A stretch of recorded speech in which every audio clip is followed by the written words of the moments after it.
And we are live. Welcome, everybody, to the bi-weekly Monday call that we do. It has been an incredible week that's gone by recently. We did Mexico, and then after we did Mexico, we went to Miami, and I did all those, did 5 podcasts. I did 3 of them with Fresh and Fit, and then I did the Danza Project, and then we also did Saucecast. So a lot of great information, a lot of great stuff. A ton of people joined MOA this month. This has been by far the biggest month that we've had in forever. So I'm really excited for all the those of you who are new who have joined the program. Like I said, tomorrow's call is going to be moved. Dan Bilzerian and Roth are going to be hosting their own call. We're going to be doing that instead of our call Tuesday. On Wednesday, that's when we're going to do our normal Tuesday call. And then Thursday will be the same after that. So actually Thursday, we may have to move that just because it's Thanksgiving. So we may do something different. So if you guys are interested in that, or if you want to join Men of Action, today would be probably a good day to do it. Let's see here. We're going to go ahead and get this thing started here in a little bit. Like I said before, we've got 2 guests that should be coming on here today. In addition to the fact that I'm excited for you guys, I've got 2 podcasts coming up. Number 1 is going to be Home Math, which I think this guy is going to be the biggest thing in the space, period. His stuff is fucking incredible. I got to talk to him for 2.5 hours. I could have gone for 5 hours. I stopped the call just so I could come out here and do this call with you guys. We're gonna be keeping in touch. I told him I'll help him with his live streams, whatever, because I would really love to work with this guy. Very thoughtful dude. And he keeps his identity a secret, but I love his charts. I think he makes it really easy for me to describe stuff. So definitely recommend you guys check out Home Math. Then after that, you guys remember the craziest interview I ever did. It wasn't Dan Bilzerian. It wasn't fucking Mickey Mace. The craziest interview I ever did was Brandy Andrews. I don't know if you guys remember a year ago. She witnessed 2 murders right in front of her. She was kidnapped when she was a little kid. Tons of abuse. Her boyfriend beat her to death, thought he had killed her, then left her on the side of the road. Her friends then slit her boyfriend's throat. All of that was in the story. Her baby's daddy is the guy who had sex with that girl at the top of the high roller. Do you guys remember he was arrested for that? That guy was shot in the face 7 times. That's her baby's daddy. The fucking craziest stories I have ever heard. And then the news articles that go along with that, every single one of them was real. That Brandy Andrews interview, I'm going to be doing another part 2 of Brandy Andrews a year later. That's going to be on the 2nd. That's going to be on the Tuesday. So that'll come out the following Wednesday if you guys want to check that out, man. So that's our next 2 we got coming on. Make sure you guys are subscribed to the YouTube channel. Most of you guys should be watching us on YouTube. Okay, there's a bunch of people watching us on YouTube right now. And then there's a bunch of people joining us right here live on Zoom. If you want to ask questions, guys, you might want to make sure to click the Zoom link so that you guys can ask us questions on here. Otherwise, you guys can super chat. If you super chat, I will answer your questions live on the super chat if that's what you guys want to do as well. If you don't want to turn your camera on, I get it. But you're not part of Men of Action, because if you're part of MOA, we always turn the fucking camera on. All right, so let's get this thing started here. Let me make sure. Okay, there's the guys right there.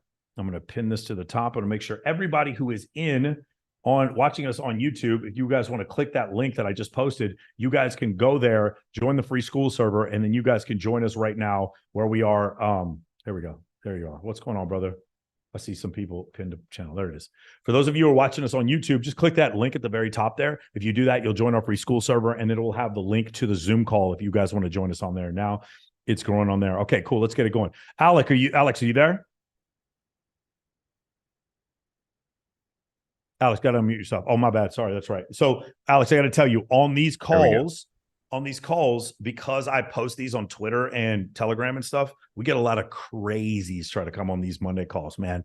And they'll sit there and try to debate me and stuff, and they'll scream. They'll try to show porn. They'll take their pants off. So I have to control the mute on this call. On my Tuesday calls, I don't have to do that. But on these free calls, I do. Hold on, let me get you right here. It's all good. Awesome. All right, Alex. So here's the thing. One of the things I talk about in my program is a lot of good habits that people are supposed to have. And probably I had a discussion with Dan Bilzerian, and he was saying something to the effect of these people who tell you to grind and not sleep, they're out of their mind. It's sleep is so incredibly important. And I was wondering, you're a sleep expert. Before you go into what hostage tape is, can you discuss where people are falling short and why this is so incredibly important for muscle growth, self-improvement, building testosterone, all these different things? Man, I think the biggest thing about sleep that people mistake is it's all about recovery. So when you look at what a lot of these top athletes do is they prioritize sleep because it's about getting the recovery that they need. So when they wake up the next day, they're able to go to training, they're able to go to their games and be able to perform, right? Because if you're not taking care of that body, getting all that rest that you need, you can't perform, man. You can't be your best. You can't be the best man that you need to be. Okay, so what specifically? So I was in the military, and if you Right. had sleep apnea, they give you 50% disability, like right off the rip, right? I know Right. a lot of times it's the way you breathe when you sleep. We all see Alex Hormozy with that nose strip and then the mouth tape. So can you go over what that is supposed to do and like what are Right. some functional benefits? This is a nerdy audience. You We're about got it, man. statistics and All numbers. right. What are So some things that you could tell us? So there's a couple of really important things. So one of the first things that's important is this relationship of CO2 to oxygen that a lot of us don't understand. And what's crazy about it is that when you mouth breathe, it's all about mouth breathing, right? So a lot of us as we get older, I'm 44 years old. I'm getting old, and as a result, when we get old, we tend to drop our mouth open and we start to mouth breathe when we sleep. And one of the primary issues with that is when you mouth breathe, what you tend to do is you're exhaling too much CO2. And when you exhale CO2, what happens is you lower that amount of CO2 in your body. And the interesting thing about it is CO2 is necessary to put oxygen into your muscles. So if you have less CO2, now you can't take in as much oxygen, right? So now imagine that if I keep my mouth shut and now I start exhaling and I'm slowing down the amount of CO2 that I'm exhaling out because of my nose, it slows everything down. Now I've got more oxygen in my body to be able to then go into my muscles and have for energy. Great. That's number one. Another one is our nose acts as a filter. So imagine you're drinking dirty water, right? You drink dirty water, your body's not going to handle that too well. So our nose acts as a filter. It's got all these hairs in it, stuff in it that filters out all the garbage, all the bacteria that's in the air, right? And that filters nice, clean air and it humidifies it, makes it warmer. So now as it gets into our lungs do a much better job of pulling out oxygen and using that air when it's clean and it's warm and it's humid, right? Now, thirdly is this concept of nitric oxide. Right now, nitric oxide, if you guys know, that's actually what's in like Viagra pills and shit. So as we get older and we're not able to get a hard on, that Viagra pill adds extra nitric oxide because it's what we call a vasodilator, right? It increases the flow of blood throughout our body, right? So that nitric oxide, what happens is when we intake that through our nose, goes through our sinuses and it triggers the release of nitric oxide, right? Nitric oxide then vasodilates and helps that blood flow and get more oxygen all over our bodies, right? And then one of the last one that's important is cavities. So when you mouth breathe at night, what happens is a lot of you, if you've ever done it, you might notice how you wake up and your mouth is just dry, right? Dude, it feels like I just ate gravel ass, bro. Totally. It feels Right. like somebody put that fucking that little yellow cake that's at the bottom of Yeah. a urinal and just stuck it in my fucking mouth all night. Right. I wake up and it's just like I hate it, bro. And I wait because when my mouth Yeah. gets stuffed up because of allergies, it's the worst. Right. Yep. Yeah, totally. So you wake up and you feel like shit. Your mouth is awful. So what happens is as it relates to your teeth, when you're mouth breathing, all of the saliva is getting evaporated. It's not there. It dries up. So now what that saliva is actually doing is protecting your teeth, right? It's protecting the good bacteria that's allowing your teeth to survive, right? Whereas now when all that stuff goes away, you start to be way more prone to getting cavities. Okay. I know for me, I grew up as a mouth breather my whole life. And I developed cavities in a lot of my teeth in the back, and my dentist could never figure out why. In fact, they thought I was bulimic. Like, as weird as it sounds. Yeah, because the acid would have burned right through the back of your teeth. Yeah. So he thought throwing yourself up. Yeah. Right. But in actuality, it was because I was mouth breathing my whole young adult life into adulthood that was causing cavities to form faster. And then I've got all my back teeth replaced as a result of it. So there's just a handful of things right there that scientifically, that's why it's so important that we're actually keeping our mouth shut when we sleep and we're nasal breathing. You should only be mouth breathing when you're talking or you're eating. That's it. And I can tell you what's amazing about this is that, I've been a high level athlete my entire life. You can see the jerseys behind me. I was a I played arena football. I wanted to be the next Kurt Warner. It didn't happen. So I pivoted. I became a businessman, entrepreneur. But as a 40-year-old guy, my entire life, my entire career, my coaches never taught us the importance of nasal breathing. Nobody, not once. And when I learned that, I read this book called Breath by James Nestor. It's a best-selling book. If you haven't read it, you should read it. And he talks in this book about this experiment that they did where they went to Stanford Medical Center and they plugged their nose for 10 days because they wanted to record, all right, scientifically, what was going to happen, and anecdotally, how are they going to feel? So after 10 days, they developed terrible snoring, terrible sleep apnea, and blood oxygen that was almost deadly, right? So then when they unplugged their nose and then they taped their mouth shut to force nasal breathing, everything went away within a day. This is Breath by James Nestor? Right. Yep. Okay, cool. Yeah, there's an Everybody audio book, should guys, read if that you're book. looking for it. I'm getting it right now. I'm buying it right now. Everybody should read that book. This is not the Men of Suggestions course. It's the Men of fucking Action course. So I'm buying I'm buying the book now while he's talking. Absolutely. And what's great about like books like this is that he puts very scientific things in really simple ways that you can read it and understand it. But like as men of action, right, as you teach and you talk about, we have to get knowledge from other places. And this is a great book to be able to take in knowledge that you might not know in a really simple way. And there are things that you can then now put in your life, right? But so when I read that, and the concept of mouth breathing to me was mind blowing. And again, because of my athletic background. So when I learned that was really at a juncture of my life when I'm like, okay, mouth taping, is it really that simple then? And so then that threw me down this journey of starting this crazy company called Hostage Tape that's all centered around actually making mouth taping really cool, but also now this huge thing. And I wouldn't be surprised if many of you guys on this call or watching this have probably heard about us. So nice. Yeah, the book is called Breath by James Nestor. That's the one he's talking about. All right, so this is the thing for me, right? So I am not a morning person, and I've always wondered like how much. And when I meet people who are, I'm like, how the fuck are you a morning? I feel fucking horrible in the morning. Before I go to bed, bro, I'm ready to lift, fuck, fight. What? Right before I go to bed, I can't turn it off. When I wake up in the morning, bro, I'm like 20 more minutes, 30 more. I have never always been like that. And I've always had a problem with waking up, mouth breathing, just face covered in fucking saliva. And so when I saw the nasal thing, I was like, okay, that's interesting. Mm-hmm. And the nose breathing is actually something I learned from a martial arts instructor. That was the first time I had ever heard of anything like that. And then maybe later on in yoga.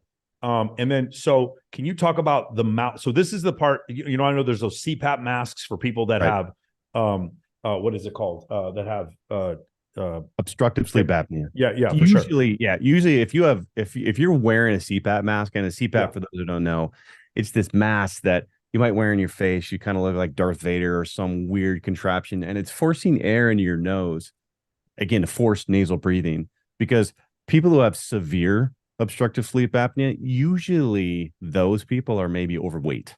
If you're overweight, then what's happening is you have extra weight that's pushing down in your airways that you need a machine to help force it. But I think, I'm not a doctor, so I'm not giving medical advice here, but for most of us regular men who aren't overweight, who have maybe what you might call mild sleep apnea, where maybe you stop breathing a little bit, or maybe you just have some trouble, like a sleep disorder, it's not from weight. It's just maybe I'm mouth breathing. And then when I open my mouth, it pushes back into my airway and then causes some irregularities of how I breathe. So maybe it's just as simple as, you know what, I should keep my mouth shut and fucking breathe through my nose. And then that's everything.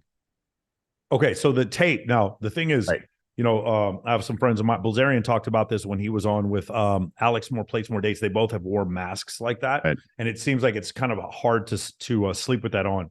What is it like? Do you ever have an issue where you got the tape on, you have a nightmare or something, and you wake up and you can't breathe out of your mouth? Is that ever like an issue? That's the first thing that I would think about. Yeah. So what you're describing is there's an anxiety that I think everybody has, right? Because when you think about it, if you're going to cover your mouth, that's like fight or flight shit right there, right? That's very like this primal fear of covering your mouth. So most of us, if somebody covers your mouth with your hand, you're going to like ready to fight. You're going to throw down, right? So even when I did it for the first time and I mouth taped, right? I thought to myself, wait a minute, am I going to die? Like, am I just not going to wake up if for some reason my nose gets clogged or something like that? It's a natural reaction everybody has to it. But one of the amazing things about our nose is that if you use it, it'll open up. Now, out barring any crazy sort of, you're allergic to something like any allergies, like that's different, right? But just in the normal course of like, my nose is a little clogged up, or maybe I'm a little stuffy from a cold or whatever, I'll tell you, in 4 or 5 years of mouth taping, I've never not mouth taped, even when sick, fully sick, because what happens is when we mouth breathe and we open our mouth up, our brain sends a signal to our nose to create mucus. And so then it becomes this vicious cycle of like, all right, it creates mucus, it plugs my nose up, and then my mouth is forced to open. So the mouth breathing actually closes your nose. I didn't realize Right. this. It does. Yep. Because Holy shit. brain, Okay. yeah, because our brain actually tells our nose to make mucus. It's this weird like thing this pattern that happens, right? So what you can do is, and I'll tell you this too, a lot of people they hear this and they go, well, I've got a deviated septum. Okay. And so my response to that is so we've got a partner of ours is the Los Angeles Center for Ear, Nose, and Throat. They're the largest clinical facility in Southern California that deals with this stuff, right? They're a partner of ours. They love hostage tape. They recommend it to all their patients. And I asked him, I said, he's a board certified surgeon, right? The guy that runs this place. I said, how do you respond to that when people say, I've got a deviated septum and trouble breathing through my nose as it regards to mouth taping? And he goes, here's what I tell patients. I say, all right, I want you to sit down in a chair or lie down, and I want you to only breathe through your nose. And if you don't die in a few minutes, it's perfectly safe, right? Meaning if you can breathe through your nose and not have to open your mouth within a few seconds, then it's perfectly safe and you'll be fine. It's the people that have such poor blockage from deviated septums where they can't even breathe through their nose for a few seconds at all. Then yes, you should probably go in, get some surgery, have something done. But for the vast majority of people, it's perfectly safe. And that's what our nose was designed to do, right? So this strip that you see here that I'm wearing that many might say, oh, Hermosi does that. What are you copying him? I just make this look cool, right? So what this is for is it helps further open up my nostrils to be able to pull in oxygen into my body. Now, what I also do is I actually love wearing my nose strip when I run. So I do a lot of exercising. I run 3 to 5 miles like every other day. I do the gym at least twice, 3 times a week. As I get older, I'm 44. I don't lift as much iron as maybe I did when I was a player. But when I work out and I run, I really focus on keeping my mouth shut. You'd be amazed when you go out like Central Park in New York City and you just watch people, and the amount of people who are breathing with their mouth open, and you shouldn't be. Like you might think, well, I have to open my mouth up to be able to get more air. That's not the case. You actually should be shutting it because of what we talked about earlier, right? If you keep your mouth shut, focus on nasal breathing now, your body's getting more oxygen. It might feel like you're getting less air, but you're actually getting more oxygen in your body because of that relationship of CO2 to oxygen we talked about, right? The more CO2 we have in our body, the more oxygen that our body can take in. So by keeping my mouth shut and now using this thing when I run, I get a way better air oxygen intake when I'm doing a run. Now, keep in mind that if you're doing extra hard sprints, extra vigorous activity, yeah, you're probably going to have to open your mouth and mouth breathe. Like I'm not saying you shouldn't be mouth breathing with that, but in a very normal controlled run or a very normal controlled lift, there's no reason to be mouth breathing. You shouldn't be. Nice. Okay. So I put this over my mouth and like, what should I expect like immediately? And do I need both? Do I need the nose thing and the mouth thing? So here's a piece of tape, right, that we put over our mouth. And what's cool about this is it's a flexible fabric, right? So it's very flexible, and it's actually a fabric that if for anybody that feels like they're worried about safety, you can actually breathe through it if you really had to, but it also works really well with facial hair. So typically here's what happens when you do it. Like for myself, I was a guy who I was mouth breathing my whole life. Remember, we talked about that, where when you get poor sleep, it stacks. It gets worse and worse and worse. and it exponentially just gets worse, right? So then once you get really good sleep, it's a jolt of holy shit. Wow, I actually got great sleep. Wow, it's unbelievable. It's like jumping into a cold plunge for the first time. You're just like jolted about how it feels and how it like resets your dopamine, right? Mm. So for me, it was jolting. Now, for some people, it might not be though. For some people, you might just have to do it for a few days up to a week before you really start to feel it, right? But it all comes down to, are you a mouth breather or not? Because some of you, you may not be sleeping at night with your mouth open. And if you're not sleeping with your mouth open, then you don't need a mouth tape. But most of you probably are. And if you are, you want to shut that mouth and then you'll start to feel it, whether it's immediate or it's maybe within a few days for sure. Yeah, that's crazy. That's definitely been a beating for me. I actually made a video the other day where I was talking about how when we talk about crazy stuff on YouTube, it goes Yeah. viral. But I was like, and this was the exact thing I said: taping your mouth shut and like going through the regular paces of REM sleep, rather than some people, they'll get drunk and they'll pass out and they think that that's deep sleep, but no, you're just jumping Nope. into stage 4 REM and you're fucking yourself up. But Right. like that piece of advice is so incredibly helpful, but that won't go viral. And it's more helpful than, watching a panel of men and women yell at each other or whatever it is that we're watching, or Sadia Khan saying that women cheat more than men, or some new thing that Joe Rogan or Chris Williamson or Andrew Tate put out. But these things are like really important. So I'm really glad, because as far as self-improvement is concerned, everybody that I've talked to, with the exception of Wes Watson, because he sleeps like 3 hours a night, but the exception of Wes, everyone I talked to was like, the sleep thing is the most important. The other thing for me, Alex, I'm 46 and I'm getting to the point where I can't really do 8 hours anymore. Like my body just gets up. You know what I'm saying? I guess Yeah. maybe of my older age, I just don't really do 8 hours, but I definitely want to try this out, man. This is Well, something I'm pretty excited about. a key to what you're talking about as we get older too is like, and for a lot of the guys listening and watching, is having regular patterns, right? Making sure that you're not just going to bed one night at 10, one night at 12, another night at 1. Man, as we get older, we have to have patterns of, we're always going to bed at 10 o'clock, always going to bed at 10. So then you're able to assimilate your body to be able to then get the rest it needs. Because if it's always all over the place, you're never going to get into those sleep cycles that you need, man. So having that sort of schedule, and then maybe for some of you too, it's like a lot of guys will, maybe you're consuming caffeine, too much caffeine, too close to bed, or maybe you're looking at your phone too much right before you go to bed. Like cutting out caffeine, at least like they say 2 to 3 hours, before you get to bed, shutting that phone down, not having it next to you, not looking at it, because that blue light can start to affect, your brain and your body's ability to create melatonin. melatonin. One thing I want to tell you guys real quick, it's very important to understand this. Your bed, especially the 2 hours before you go to sleep, is for sex and sleep, nothing else. Not for eating donuts with your girlfriend watching Game of Thrones. That's not what your bed is for. Your bed is for sex and sleep 2 hours before. It's really hard. This is why I don't have a TV in my bedroom, because I've seen this habit. It's a very bad habit that people get into. You're also going to notice you get that little hunger pang right before you go to sleep and you just load up on the fucking carbs. I know, like right now, if I wanted to guarantee Kylie that I'm going to talk in my sleep, I could do it. I eat cheesecake right before I go to bed. I guarantee her I will be talking full on fucking sentences in my sleep if I eat cheesecake before I go to bed. Yeah, definitely don't do that kind of stuff. But all this stuff is like so important.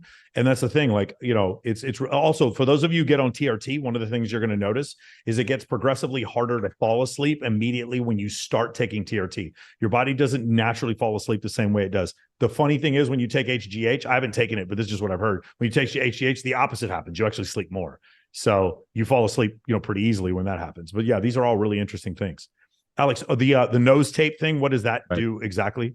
Is there a spring in here or something? What does it do? Yeah. So again, what this does is, if here, I'll hold up a piece. It's very rigid. So what it does is it helps flare the nostrils open. So again, for many of us who maybe you've got a deviated septum, maybe you've got a small nose, it helps open that up so that it encourages better nasal breathing, right? Whether again, it's while you're sleeping, and you can use it with the mouth tape. Like I know I'll wear a nose strip along with my mouth tape at night, because I know that, like, so what my wife will do is, if I don't put a nose strip on, I might make a little bit of noises, right? But if I put the nose strip on with my mouth tape, she'll look over and she'll think, wow, there's no noises coming out of him. He's still alive, right? But You haven't talked about this, so this is probably going to help with the snoring too. oh, absolutely. Yeah. So now if you're breathing, mouth breathing, right? And you're probably snoring like a fucking chainsaw, right? Which then many times for many people, and it happened to me, it forced my wife into the other bedroom. And then resentment builds, all that kind of shit happens. And it's just not a good situation, right? But keeping that mouth shut will reduce the amount of snoring. Now, some people still might snore a little bit, like through their nose or some vibrations, but for the most part, it's going to vastly reduce the amount of snoring. For many people, completely kill it. And again, help you just focus on that nasal breathing. All right, beautiful, man. So here's the other thing I want to talk about. And guys, I want you to go ahead and down at the bottom, there's a button that says reaction. I want to hit reaction and raise your hand if you have a question for him. Also, we got the founder of Passport Fellas. He's on here too. We're going to call on him in just a little bit. We got I happen to have both of these guys want to come on, and I was really excited to have both of them. I promise you guys are going to love this show today. Alex, we have a lot of guys on here who are entrepreneurs. We don't specifically teach entrepreneurship in Men of Action. What we teach though is efficiency, leadership, and we also teach using networking in order to get clients, to find people to hire. You know how Layla Harmozy, she talks about we actually now have ads for people to come join our sales team. And so the scalability of a company is something that's really important. You went from 2 million to 18 million in revenue really quickly with hostage tape. Can you talk about so generally what we're going to look is, where are the choke points in the throughput? Right. Where was some big choke points for you to scale up to that level? Right. Well, so let's get one thing straight. So again, we went from just under 1 million the year that we launched. So we launched March of last year. So we did just under 1 million. And this year, in year 2, we'll do 16 million. And so for many people, they're like, holy shit, how did you go from that to that in 1 year? Right. Yeah. Now, here's the thing. The reality of it is that it's not easy, guys. And I know, Michael, you talk about this, that this doesn't just happen overnight, right? We're a 15-year overnight success, right? So my previous business, I'm an entrepreneur. I ran that, bootstrapped it for 16 years. So there's 16 years of experience of me grinding every single day, learning how to sell, how to build, how to do all the things that I had to do to be able to make a successful business. So now when I sold it to a company out of Tel Aviv, and then I vested the equity that we had there. And then I was ready to move on and start my second business. Now on my second one, I knew exactly what I needed to do because of all that previous experience. So now it looks like we're an overnight success, but the reality is I've got all this previous experience. Now, taking that, I went into this knowing exactly what I needed to do, how I needed to execute it. But from a technical perspective, how we did it was, number one is branding. I knew that we needed to have an amazing brand of a product. You have to stand out, right? Marketing, attention is one of the main currencies nowadays, especially as social media becomes what it is, right? So I knew that we had to get attention, and having this hostage tape brand, I knew was going to be so polarizing for people that it was going to get people's attention, because when you see it across your feed, you're like, what the fuck is this? Right. And it gets your attention. But it also has a meaning to it, right? It actually means don't let bad sleep hold you hostage, because so many people experience bad sleep, or their partner, that they feel hopeless and they don't know what to do. You feel held hostage. That's why we call it hostage tape. Plus, you kind of look like you're being held hostage when you wear it. real quick. For those of you who are in MOA, you know the answer to this. In order to become fantastically wealthy, what do you need to do? I say it almost every week. In order to become fantastically wealthy, write it in the chat. In order to become fantastically wealthy, what do you need to do? It's 3 words. Something. Write it in the chat. And then tell me what he did that is exactly what I said. Write it in the chat. Anyway, go ahead. There we go. You guys are writing it. You don't need to direct message it to me. Write it for everybody. Solve people. Okay, that's a great point. Solve a problem. So what we did, what I found when I discovered this concept of mouth taping, right? My business brain went, holy shit, I got a product here. I got a business here. Now, most people might think, well, Alex, it's just tape. How the hell can you take tape and make a big business out of it? But here's the thing. You can take anything, and if you create an amazing brand around it, you can sell it, right? And the advantage of what we were doing is we were selling this really cool brand, but there was a very distinct problem. The TAM, the total area market, the total available market, excuse me, of No, what the TAM for sleep is the whole Homo sapien population. Huge, right? It's absolutely huge. And so I knew that, all right, we've got a huge market, a huge TAM, and we've got a very simple, non-invasive product that we could just market in a really great way. I wanted to inspire men like all of you to actually want to mouth tape and not think that this was some boring medical stupid ass product, right? And so branding it. All right, so now what I also did, here's another really important thing, was that I knew going into this, I took all my own money, I bootstrapped it with my capital. And I knew that, all right, what were the biggest levers that I needed to focus on to be able to scale? And I was going to control those. And one of those was Facebook ads, right? If you want to grow a business and you want to do something, learn Facebook ads, man. Facebook ads is such a valuable skill, and Facebook still work. That was my next question. So get really nerdy with us. Okay. So I'll tell you right now, when we started off, it was almost 100% organic. Then when we started running ads, we quickly had like a 25 to 1 ROI on ads. When we started running Facebook ads, they started capping how much we could do per month. We went the company up from 50K, 100K. Then that's when we got to 200K a month was from the Facebook ads. Now I'd say at this point, we're probably it's maybe 10, 15% affiliates. And then the other part is split between organic and Facebook ads. The other thing is, guys, Facebook ads includes Instagram. Okay. That's the thing you guys have to understand. The ROI on YouTube ads, depending on what you're selling, is caca garbage. It's terrible. YouTube ads are not nearly as good to do stuff on. You can try stuff on Snapchat. You can try stuff on Twitter. I don't know how the ROI works, and I'm not sure, but I will say in the future, this is definitely a possibility, how mature the ad buying market on TikTok is. For something like tape, which is not a low ticket offer, which is not a high ticket offer, I think tape would do well on TikTok. I know this would do well with an older audience on fucking Facebook.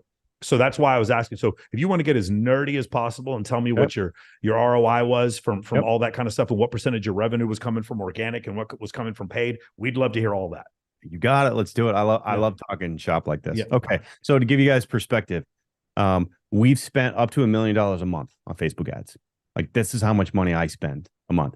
And I learned it all myself. I didn't go hire some agency to run Facebook ads for me, because again, I knew that as a business owner and an operator, that I needed to fully understand how Facebook ads worked if I was going to truly scale this and go to the moon with it, right? Because I'll tell you right now, guys, this is going to be $1 billion business, right? We're already on our way, all right? And I knew that I had to own Facebook as well as inventory, these other buckets and media, right? All of our content. I don't farm out our content that's being made. It's all in-house by my co-founder. So with the Facebook ads, so I spent about 6 months actually learning how to do it. It took a while. It took a while to learn it. And then once we did it, what really took us off was learning video. Like, it took me probably 8 months to learn what videos worked. But then once we found the right formula of a video, then we were able to get a much better ROAS on being able to be much, first order profitable and get the kind of conversions we wanted. Now, here's the other piece of this. If you want to get technical, what's really important now is understanding, all right, you've got a great video ad that's working. Now what? Don't make the mistake of sending somebody to a PDP page. A PDP page is just a product page. Doesn't really sell. You're not actually taking a unique, proposition and making somebody and compelling somebody to buy, right? Direct response. You need to be sending people to a landing page. So that's what we did, is we took our video ads and we were sending people to landing pages. And there's many different types of landing pages. It depends upon the product you're selling. For us, there's a bit of education involved, because people think mouth taping is fucking crazy. They think it's like, doesn't make any sense. So there's an element of education. So we found that a listicle landing page was what worked really well for us. Is there a VSL on it? Or is it just what is it? What is it like? I'll look it up right now. Is it different from? You could do this. Go to hostagetape.com/mouth tape. and that's one of our primary listicles. And you'll see just a really simple, like, there's a simple hook at the top that says, try this sleep hack and it'll change, or try this breathing hack and it'll change the way you sleep. And then here's like 5 or 6 different points that are handling certain objections. So we're handling all these different objections that we know everybody is. There you go, right there. And so we've got a hook at the top that we know is capturing people, and then we've got these 5 or 6 points, right, that are So explaining. it's almost like a blog. It's almost like a blog article, and then you've got the social proof here, right, and then then you followed up with the testimonials, and and then then an offer, and then you got a CTA at the bottom. then an offer, right? And okay, it's a monthly offer. Oh, I see what you're saying. Okay, so it's like it's this 90-day supply, and then you're saying you set up additional plans, so you have like recurring. Yeah, so we do have subscriptions, we've got other options, but the challenge that we have is it's a very low ticket item. All right. Yes. So your challenge here is how do you have a large enough AOV collection? How do you have a large enough AOV to be able to be profitable and be able to keep dumping money back in and doing ads, right? So what I figured out was, all right, let's bundle up. So an important thing here, important concept that we use is we don't discount. Okay. Discounting, I believe, is you devalue your product, your service by discounting. So rather, we bundle up and we provide value. So instead of saying, here's a month supply for 20% off, instead, I'm going to say, here, buy 2, get 1 free. I'm bundling more, providing value. I see what you're saying. Yeah. Gift, right. And so when we started doing that, now what happens is people will come to us. They'll either buy that it's basically a buy 2, get 1 free offer. We just renamed it 1 + 1 = 3. That way, then, it's different. It stands out rather than just your typical, buy 1 buy 1, get 1 free. But then what happens is people will come and they'll buy a month supply, and then within 7 to 30 days, they'll buy like a year supply, right? They'll do like a bundle whole year supply, which is, obviously a much better per unit price than what they would buy if they bought a month supply, right? But the important part here of this scaling that we're talking about, Michael, is a funnel. Having all the pieces of the funnel so that you're pulling people in and you're compelling them and you're handling objections, right? To then make it, you're handling certainly emotional and logical objections. Because at the end of the day, everybody makes decisions based on emotion. And then is this handling all of my logical, right, objections, but more importantly, is this emotionally reaching me and causing me then to want to, there's a low enough bar that is not in the way that then I'm going to take this offer. And as Alex Hormozi talks about, like, make this offer so good that they like can't ignore it. Right. Yeah. So in this case, when I was watching there, you don't have any video, it's just photos. And then it's almost reads like an article. Right. So and then you quickly get to the CTA and you have a few packages there. Right. So what's interesting is, again, it kind of depends upon your product, but what's not obvious is that a lot of times longer pages with more copy actually perform better, right? The more copy you have, because it's almost this mental trick of people take it more seriously because there's more there's more meat, there's more stuff to go through, rather than if it's too short, they might think, oh, it's not serious, I don't take it seriously, or they're just trying to sell me this thing. Right. Yeah, I've seen different things. If you have like high level of brand loyalty, you actually need less. So, like, for instance, Alex Hormozi does not lead a long sales page, right? Because usually, if you've gotten that far, you kind of know who he is, and you just need to get on a call. Especially what I've heard is the number's about $2,500. Above $2,500, you're going to need a phone sales team. Below $2,500, you can do a low ticket offer. And so because yours is, we're talking, less than $500. I think, obviously you can sell it that way. By bundling stuff up. Yeah. You're talking about when you get above a certain level, there's a psychology in our brain. Like my previous company, we sold software as a service where we would sell $4,000, $5,000, $10,000 packages. And at that level, there's a psychology difference in making it a $10,000 decision versus making a $100 decision. It's completely different, right? If I'm making a $10,000 decision, I have to talk to somebody if I'm going to make that decision, and I have to be heard and listened to and validated for me to emotionally decide, hey, this makes sense. It resonates with me. And then it ticks all the other logical boxes to make this decision versus, something like ours. We can scale the hell out of Facebook and I can spend $1 million a month because I know I don't need somebody to talk to them. And it's Yeah. a decision that they can make and go, okay, sweet. Yeah, I'll pay $75 for this for sure. Let's try it out. Miguel Colon, our CFO, is on here. Miguel, if you have any questions, please raise your hand because I'd love to see if you have any questions for him. This is great. So it's right now your revenue is. What about shout outs and testimonials? Do you get a lot of revenue from that? One of the biggest additional things that we did was product seeding. So guys, one of the best things that you can do is get your product into people's hands. Give it out for free to people, right? That's better marketing. It's better marketing dollars spent on seeding product than spending dollars on a Facebook ad, believe it or not. So the more product you can seed out and give to people, the better. So what we did is I would find people that I knew were higher influence and I would send product and I would just keep doing it every week to as many guys as I could find. And one of our biggest early on one was Mark Bell. Mark Bell, I'm sure many of you guys know who he is, right? Power Project. Everybody knows who he is in the weightlifting community. He got the tape, DM me back, said, dude, this tape's fucking awesome. It's way better than anything I've ever used. And then from there, we got into his podcast. And then they started with all the guests that they have on. They have huge people. They're giving our tape out to all their guests, everybody.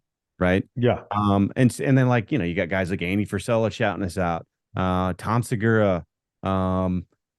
We just signed Tiki Barber as a brand ambassador. I mean, just all sorts of high level people who start shouting you out and talking about the product that you can't go wrong giving out free product to people. You just can't give out free product. That's crazy. On a completely side note, here's the free Men of Action. If you guys want to see the first 4 steps of Men of Action, you would just go right here to the Men of Action forum, go to Classroom, and the entire course, Getting Started, High Status Networking 101 is right there for free. If any of you guys want to check that out. If you want the link to that, I will send it to you. You're exactly right, bro. That's exactly right. Move the free line, as Evan Pagan would say. That's definitely something that can help out a lot. Is there any other insight for your scalability? Was having to do with website bandwidth or anything else that was a problem as far point of sale? Was that an issue? Was there anything like that? I would say certainly site speed. Okay. As you get, so we're completely Shopify, right? We're a Shopify Plus store. And as you get in and you start building your store, what tends to happen is you start adding more apps to your store. And what happens is it starts to slow down your store quite a bit and you don't realize it. And then the reality is now your store is all the way down to a site speed of 25. And you'd be amazed at how slow a store is and how many conversion points you're dropping because the store speed is so fucking slow, right? So it's really important to make sure you're keeping your site speed up, right? Keep that speed up so that when people go to it, snappy, pops up, they're able to click on things pop up. But I think for us, when you want to talk about just how we scaled so much, it was understanding Facebook, finding what ads worked. So find the ads that work. All right. And then we also have a testing system in place where we actually will test headlines and hooks.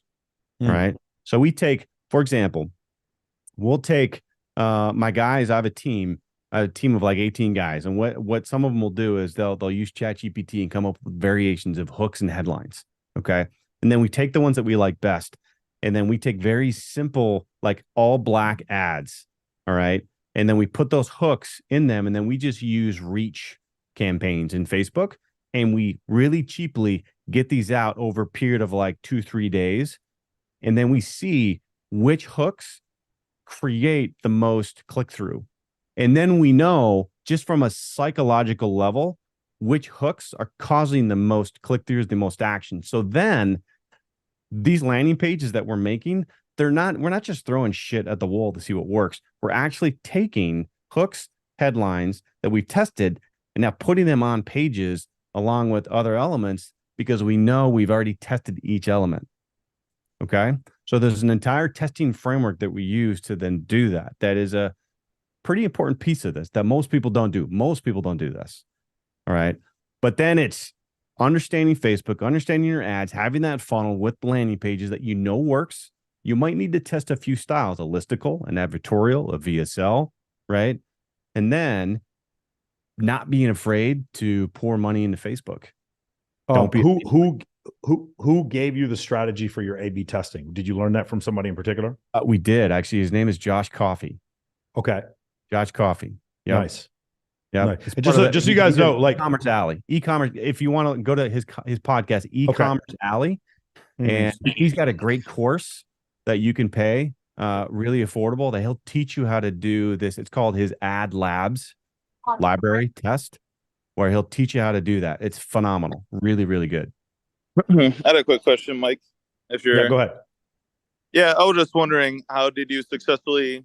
What would be the process to successfully scale ads while avoiding ad fatigue? I don't know if you already answered that since I just jumped on, but that's definitely a common issue that we hear is ad fatigue, and then issues where the ROI drops as you scale ads. So everything's in place for us to scale ads, but that definitely is one concern that we have. So just your strategy to successfully scale ads from 100K a month to $1 million a month without lowering the ROI. So the thing I would say there is what we did if you're only spending a couple $1,000s a month versus once you start spending $100,000 to $500,000 a month, it's a completely different ballgame. Because as you start spending way more money, you get diminishing returns really fast, right? So I would say that ad fatigue is a bit of a myth. People think ad fatigue is a thing, but it's not really ad fatigue. It's more just audience. It's finding the right audience. So I would say number one is go broad. Do not use targeted audiences at all. Unless you're a brand new pixel, you might need to train it a little bit with some specific audiences, but honestly, go broad in your campaigns, right? What we actually do is we do a 2-campaign structure style where I use a CBO and I go broad with it. All right. And then inside of that CBO, I've got one ad set, and then I've got maybe 10 to 20 ads.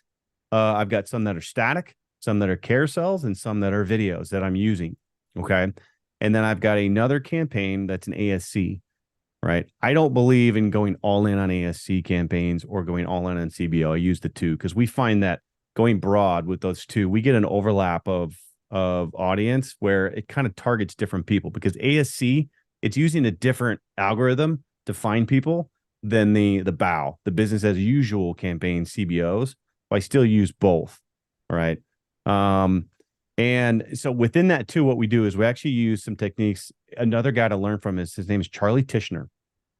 Charlie Tishner is a phenomenal guy that teaches Facebook ads. And there's this concept that he uses of using some automated rules to scale your campaign and then turn stuff on and off inside of it.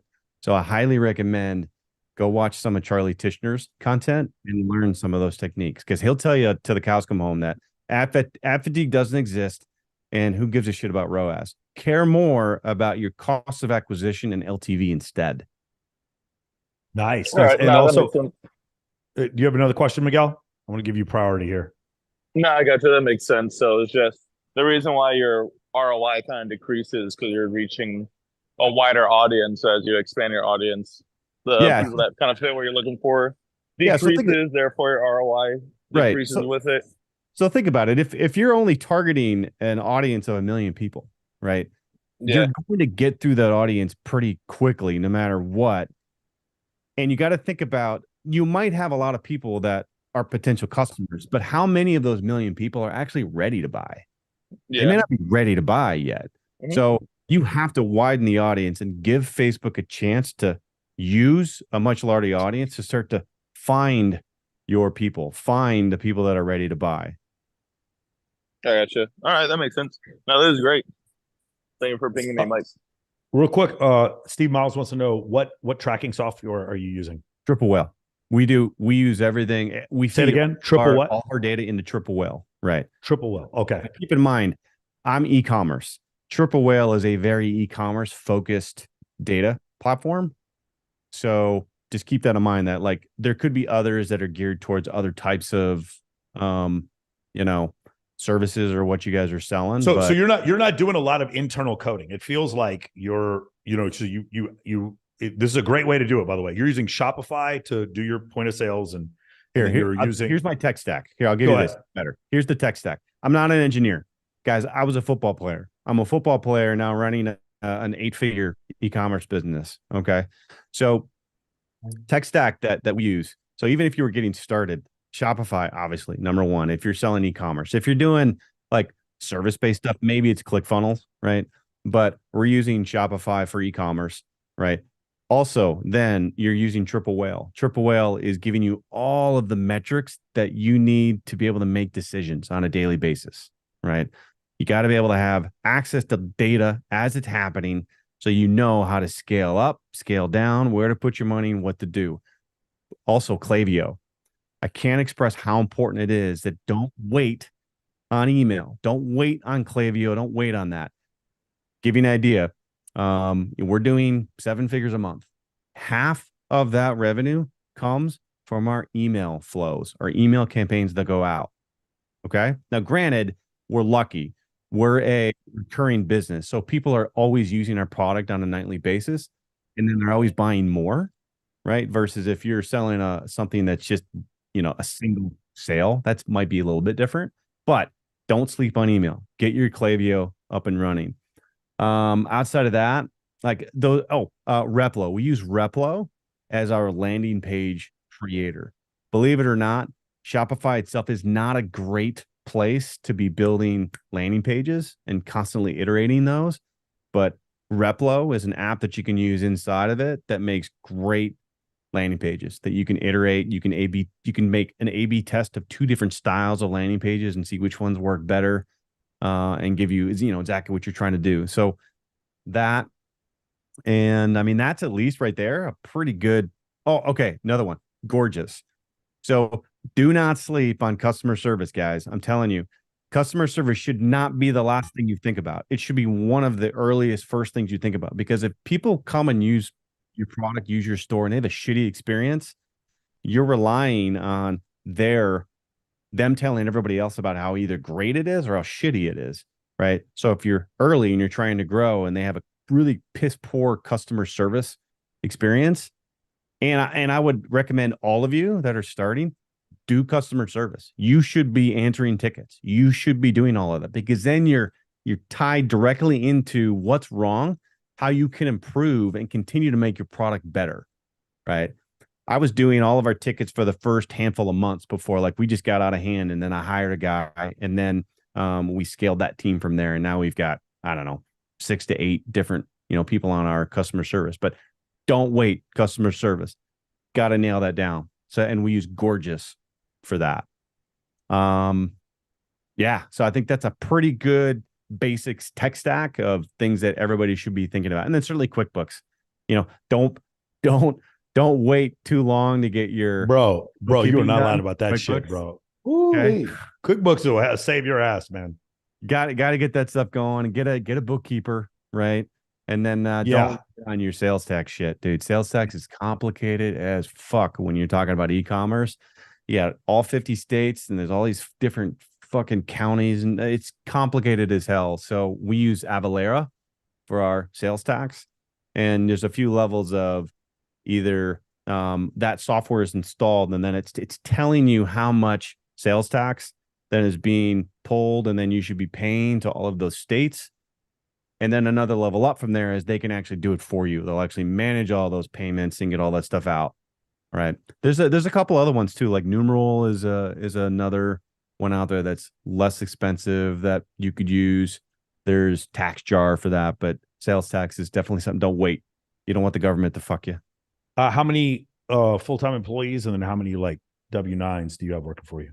Yeah, so we've got about 19 employees, and then we probably got at least maybe 10 or so contractors, like contractors in you have like some doing social media for you?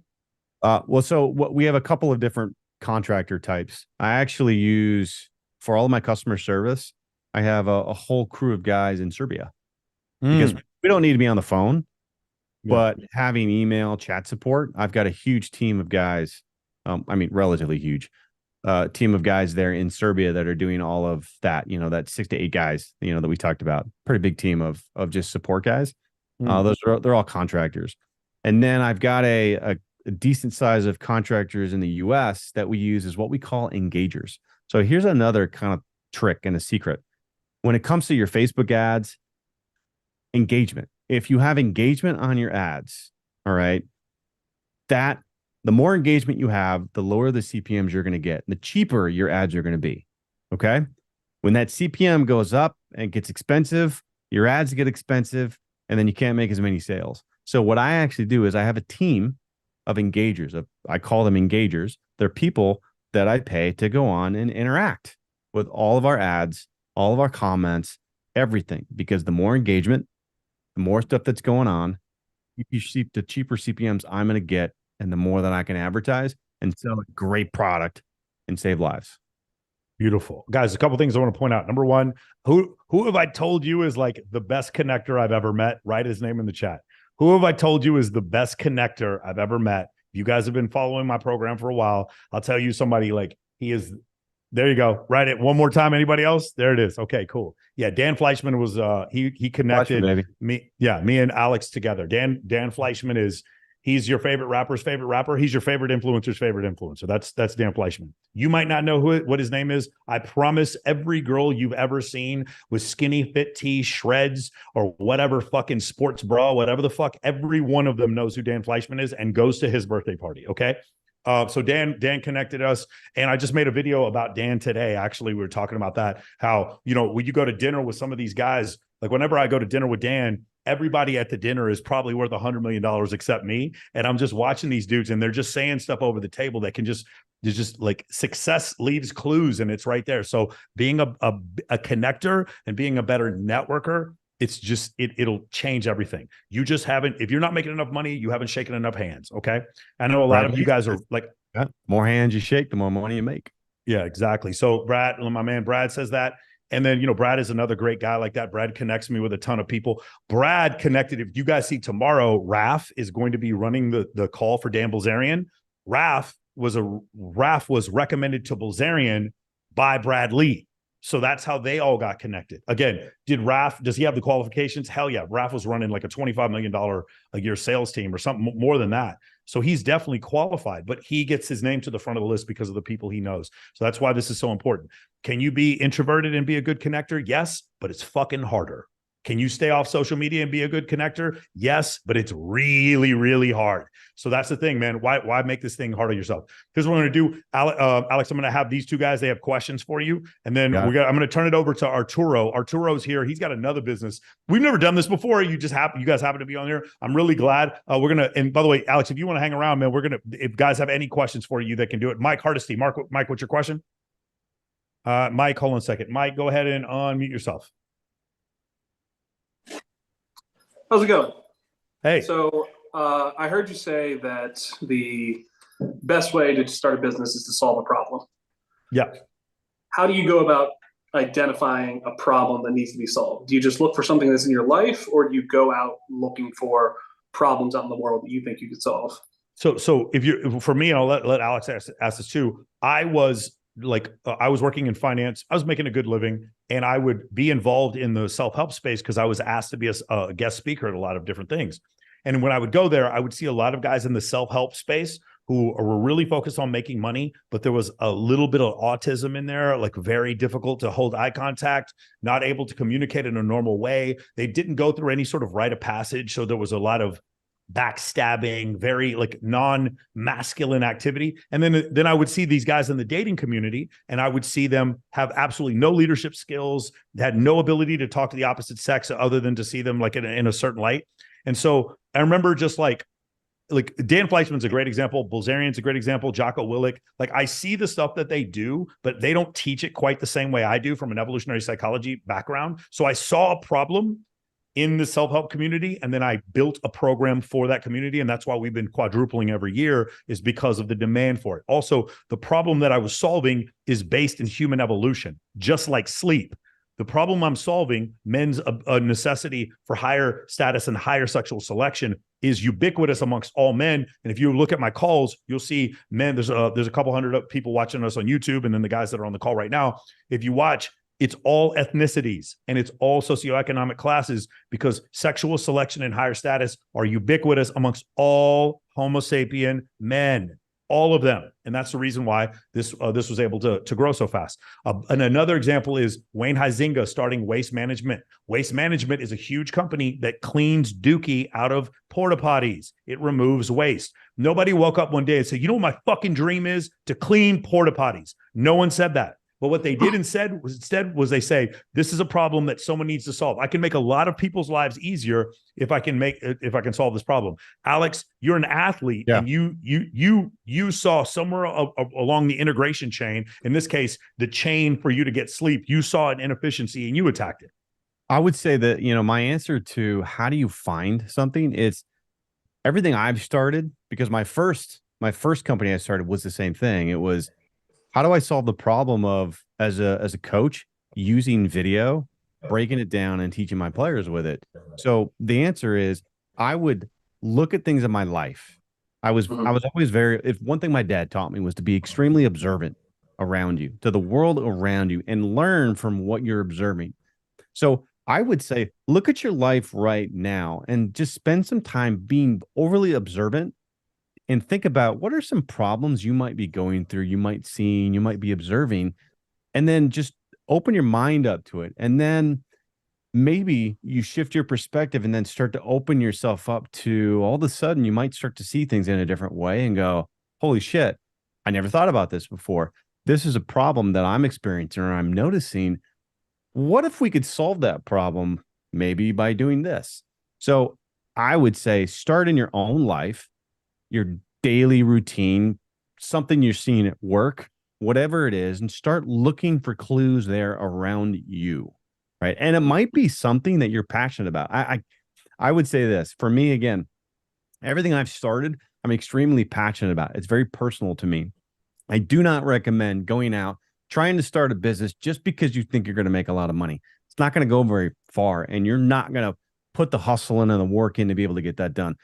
Pick something that maybe you're passionate about, or it's very close to you, or, really resonates with you, so that you can get up every single day for 16 years, you grind it out, and then eventually, boom, you become that 16-year overnight success.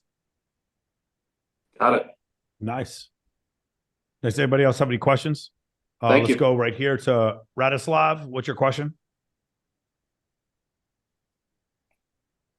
Radislav, go ahead and unmute yourself. Hi, I hope you guys can hear me. Yep. Yes, perfect. So, Michael, I have 2 questions for you, and I have one for Alex. But the one for Alex is obviously about the call right now. The 2 for you, Michael, are about MOA in general. So, which one should I go with first? Go with a question for Alex. Yes. So, Alex, you talked a lot about the marketing side of building the business. I'm curious, what was the approach that you took towards developing the product, making sure that it's of good quality, making sure that it's something that you want to associate yourself and your brand with, and that people actually like it? Yeah, so that's really important. And that's certainly something we didn't talk about is, look, you got to have a great product. You can't just put a shitty product out and expect to get what we call product market fit, right? So one thing that I did was, very early on, we got started. We got started in like, all right, what are all the different materials that we want to explore, right? Because we thought, what are the problems that we want to solve? And at least for us, it was, we wanted to make something that was strong, it was comfortable, and it worked with facial hair. So that allowed us to start to look at what kind of materials do we start with. And then it was, okay, how do we refine the adhesive, right?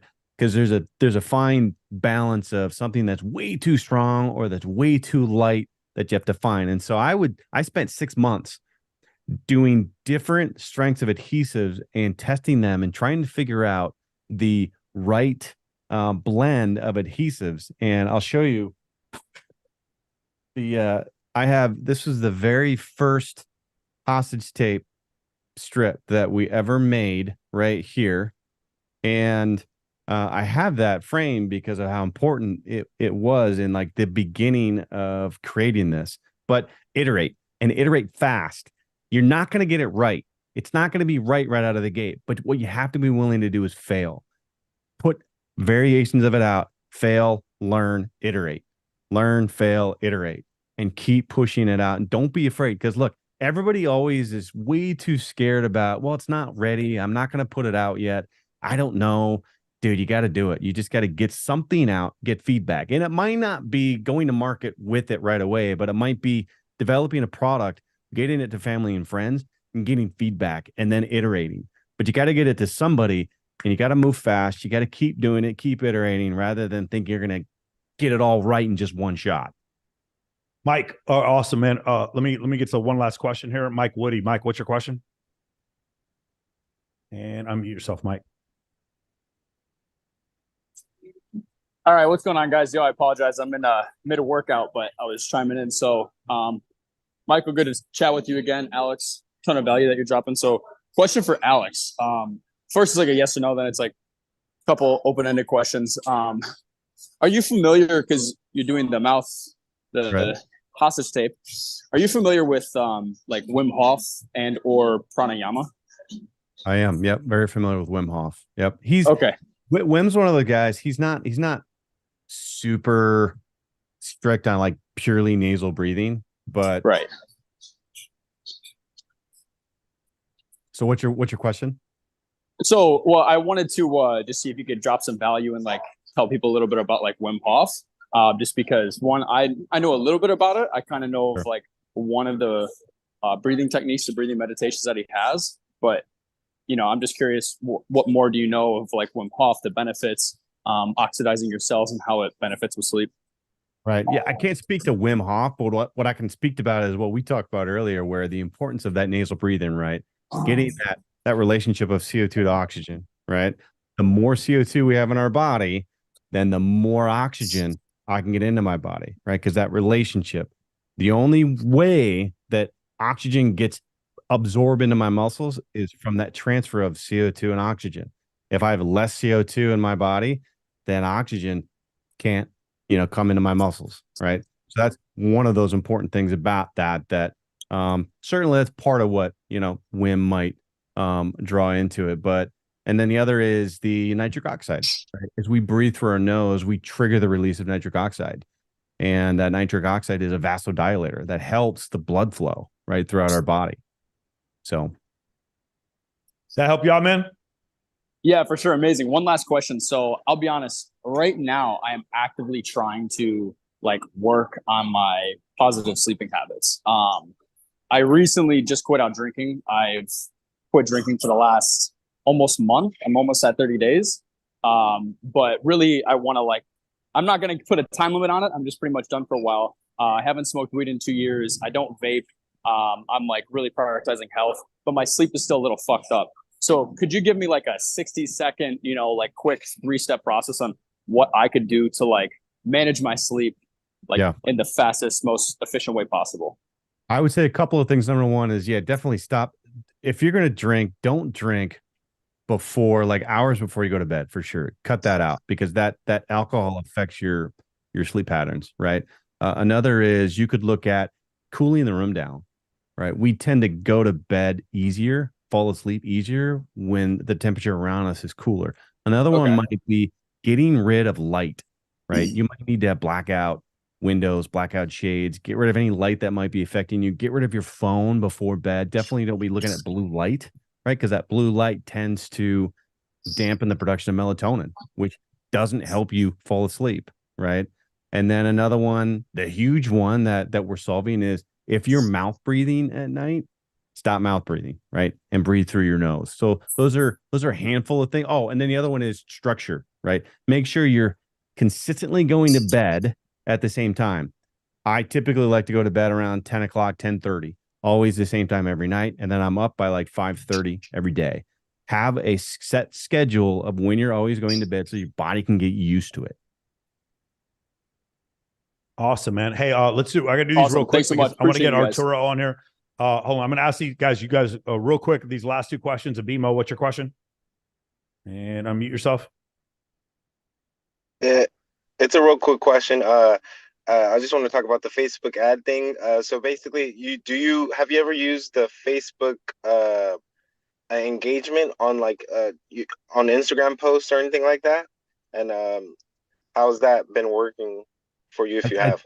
I think what you mean is just using people to engage, right, on Instagram ads. I think that's what you're referring to. So what you're going to want to do across the board. So again, like Michael alluded to it earlier. When we say Facebook ads, we mean Facebook and Instagram. It's just kind of a general term that we say.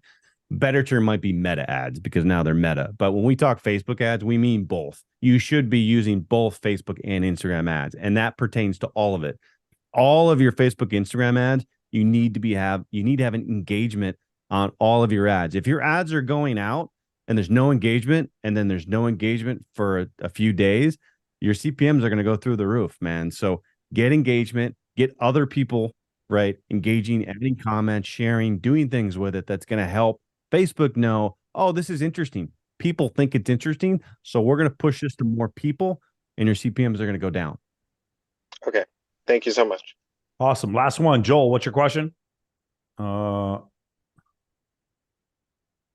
unmute yourself. Yeah, hey, so what are your thoughts on taking melatonin supplements to help you sleep better? That's a great question. I can't really speak to that one, but I'll tell you that I've seen some people say both. I've seen some people say, I would say go watch some Andrew Huberman content. See what Huberman talks about as it regards to melatonin. I think he's a great resource on some things to do from a more scientific background. Also, Matt Walker. Matt Walker is one of the foremost experts in sleep. So go look at Huberman or Matt Walker. Sounds good. Thank you. Awesome. Alex, man, first off, where can people find you? And man, I can't wait to try this stuff out, man. This is, I'm pretty excited about this. Hell yeah, man. So go to hostagetape.com, hostage tape on all of our handles. And then I'm not really big on my social, like my personal brand stuff, but you can find me Alex Niest on any of the social handles. But go to hostagetape.com if you guys are interested and you want to buy some. That would be awesome. And we've got Black Friday, so some amazing deals going on too. So awesome, man. We'll come back to Vegas and we go spin that thing.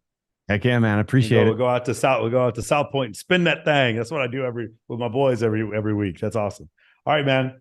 Yeah. All right, guys. Thank you guys, Alex. If you guys had any other questions, we'll get to those in a little bit. But we have a very special guest here. Arturo, are you back yet? Okay, Arturo's not back. We're gonna wait till I'm here. Awesome. All right, guys. Alex, you actually might want to stick around for this one because it's going to be interesting. Guys, one of the things that we discuss on all these different shows is the concept of passport bros, right? Passport bros. And so when I was on Fresh and Fit, somebody hit me up and said, hey, what do you think about Passport Fellas? I hadn't even heard of it. It's an app.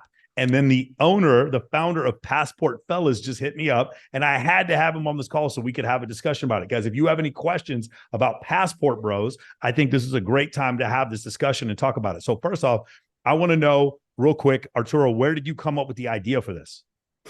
Okay. First off, I want to say thank you to you for having me in the show. Yeah, I'm really happy to be here. Hey, Arturo, you're a little loud. You don't need to hold the microphone quite so loud because it's coming in really loud through our ears. Yeah. It's good over there? It's good? Yeah, it's good. Yeah. Oh, okay. Also, I want to say thank you to Alex because there's a lot of information, good information that he threw. That's nice. Yeah, man, I learned a lot from Alex too. That was great. Yeah, I learned. So, okay, so everything started because I see the necessity, like here in America, like guys, it's really hard for them to find women, right? It's not easy for everyone to find women here, right? So I started seeing that necessity, and then when I went to Colombia, so I was in Colombia, and then I started seeing some guys having the same problem, same issue. Because one day I went out, so I went out with my friends. So I had 3 girlfriends with me, and I had some guys close to me. They were from America, So I got these guys. They tried to steal my woman and stuff, and I was like, how is that even possible? These guys coming here and they can't even have any woman here. So I was like, okay, what about if I come out with an idea to help these guys, to find women, so that way they don't want to be bored or things like that, right? So it's when I come out with the idea to let's make an app, make it easy for the guys. They kind of start talking to women, met women without any problem. So it's when my dream started to create the app, and then I've been 3 months with the app right now. I have over 1,000 right now clients. I have a lot of women. You know, I've been using the app a lot, so I'm really happy about the app. Okay, interesting. So now I'm going to be honest with you, man. I'm fascinated by this. I don't necessarily recommend, like, I recommend men like level up and try to improve themselves as much as they can before they go to another country to try to find a woman. But like, I understand the argument. The argument is that there's not a lot of good women in contemporary Western society to date, in part because in the short-term dating market, social media and dating apps have shown women or made women believe that they have thousands of options when they really don't have as many as they think they do. So the female delusional calculator is an expression of that. And my interview with Homath, which is coming out on Wednesday, we go over this exclusively. Is part of the reason why you started this app because you found that the guys were not having success talking to like modern Western women? Is that why you did this? Yeah, exactly. That was the whole point, was because, you know, I saw difficulty, you know, when especially me going out, you know, I was a little harder than when I go overseas, you know, because when I go overseas, easier. What I found here is like really, really difficult and complicated. You know, and sometimes, say, the other day I went to a bar long time ago, right? And I spent probably like, so I have like two girls, they're close to me, you know, and I purchased like two drinks, and then 5 minutes later they disappear, you know.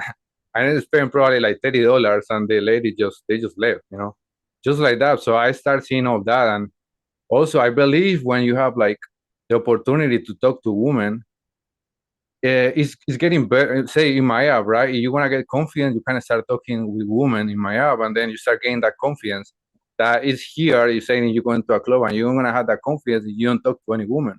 But you go in my app, you kind of start like talking to women, getting confidence, and then you kind of start level up. Again, I'm not encouraging you guys to be passport bros, but what I am wanting you guys to see is that there seems to be some socioeconomic different, or not socioeconomic difference. There seems to be some crisis in the dating market where something like this is necessary. Guys, I know you fucking have questions. I know you do. I need you to raise your hands right now if you have questions for the dude who create the Passport Fellas app. I have so many fucking questions. First off, I want to know, what is the ratio of guys to girls on the app? You know, Ashley Madison was 98% men, because women in general were not looking for an app to go cheat. If a woman wants to cheat in a relationship, she just imagines sex and then just sex happens. So in this case right here with your Passport Fellas, what's the ratio right here? You said you have about 1,000 active users? Yeah, we have 1,000. Probably right now we have a lot of women right now. We have 60% women, because the reason is because, you know, I born and raised in Colombia. So I know how everything works over there. So we have more of the women that we have is from Venezuela. We have Colombia. We have some from Peru, right? But we have a lot of women right now. So the product just starts. So it's like we just getting a little with the guys from like different countries. Guys, you have to have questions here, dude. I'm surprised that the chat is not fucking blowing up right now. This is pretty incredible, because like this is something we talk about. Like, people have these discussions about, you know, the Passport Bros, and now we have somebody actually creating an app. I'm sure you guys have some questions when it comes to this. Sean, you need to raise your hand because I want to actually hear what you have to say about this. Let's go to Mike. Mike, what do you have a question? Mike, go ahead and unmute yourself. Hey there. So, what differentiates this between like Tinder or Hinge or any of the other dating apps that are out there? Okay. The difference right now that we have is like most of the people that they are tired of the other apps like Tinder.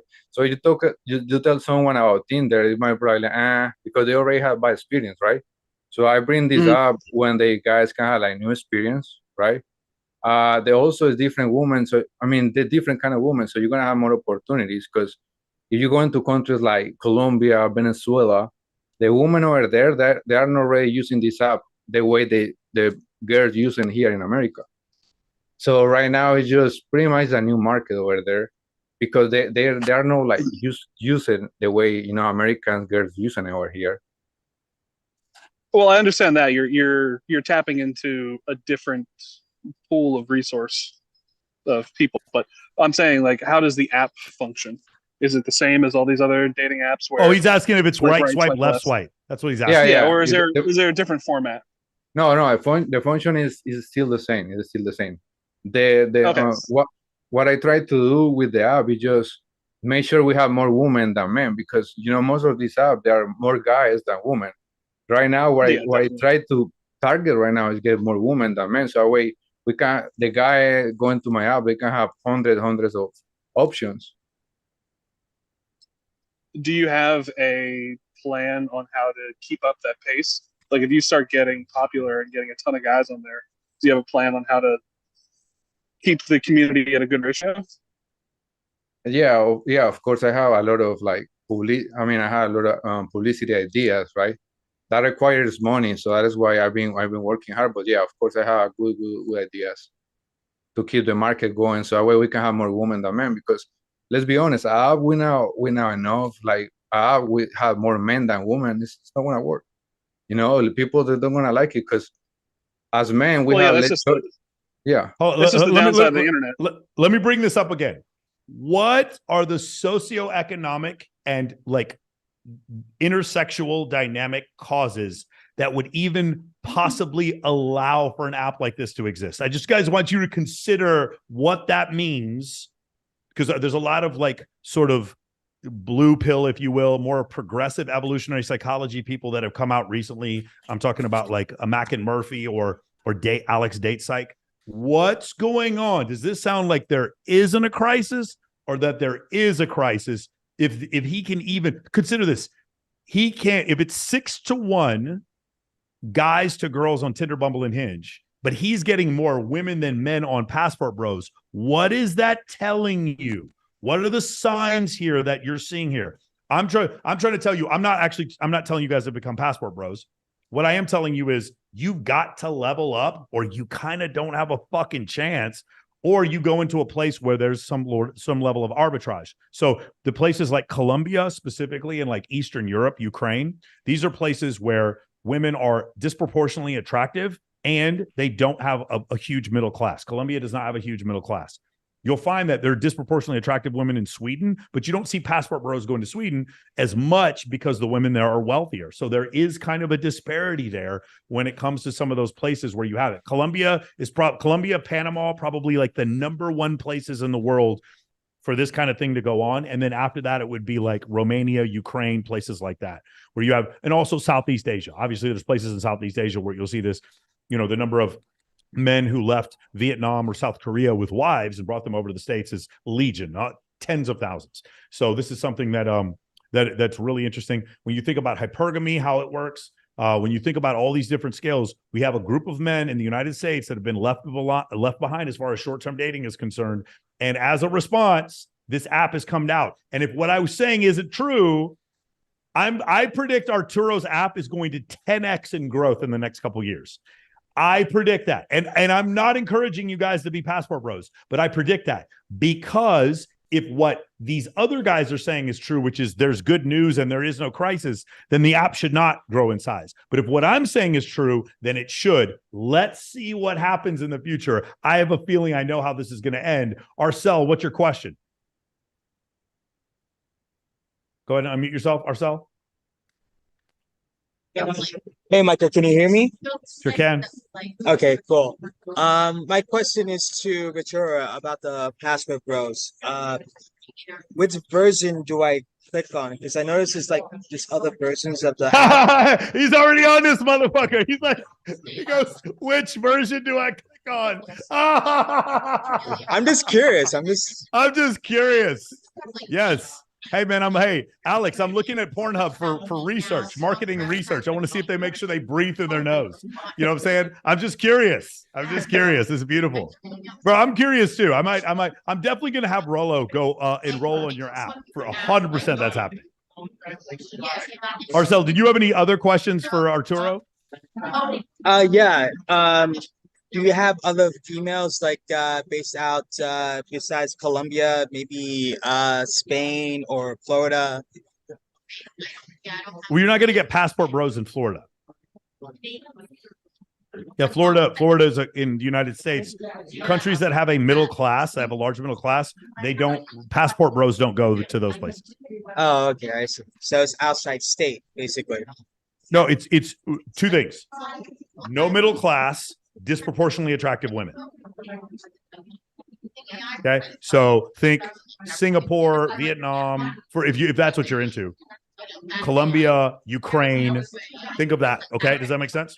Small middle class. So Dubai is actually not a good passport bros place because there's a middle class there. It's not. England is not a good passport bro. There's a middle class. Sweden is not a good place for passport bros. Now, Canada is not a good place. Germany is not a good place. Okay, a place with no middle class, a smaller middle class, and a lot of. Hey, you're kind of loud, so I'm gonna have to mute you. But a large middle class or a small middle class and disproportionately attractive women. Those are kind of the two things that, in general, you're going to be looking at for passport bros. Make sense? Cool. That I know you got it. Okay, awesome. We're going to the next one. Mark Munier, what's your question for Arturo? Got to mute yourself. Mark, try it again. Yeah, do you have to have in this app some way for people to report back on the women they've seen? Because back in 2014, I did 3 months in the Dominican Republic prison, partly because there was no way to do research on people back then. So wait, what the fuck are you doing in prison, bro? Why are you in prison? What the fuck are you talking about, Mark? Why did you end up in prison? What are you talking about, dude? What happened here? My ex set me up to get the house I had in the Dominican Republic from me.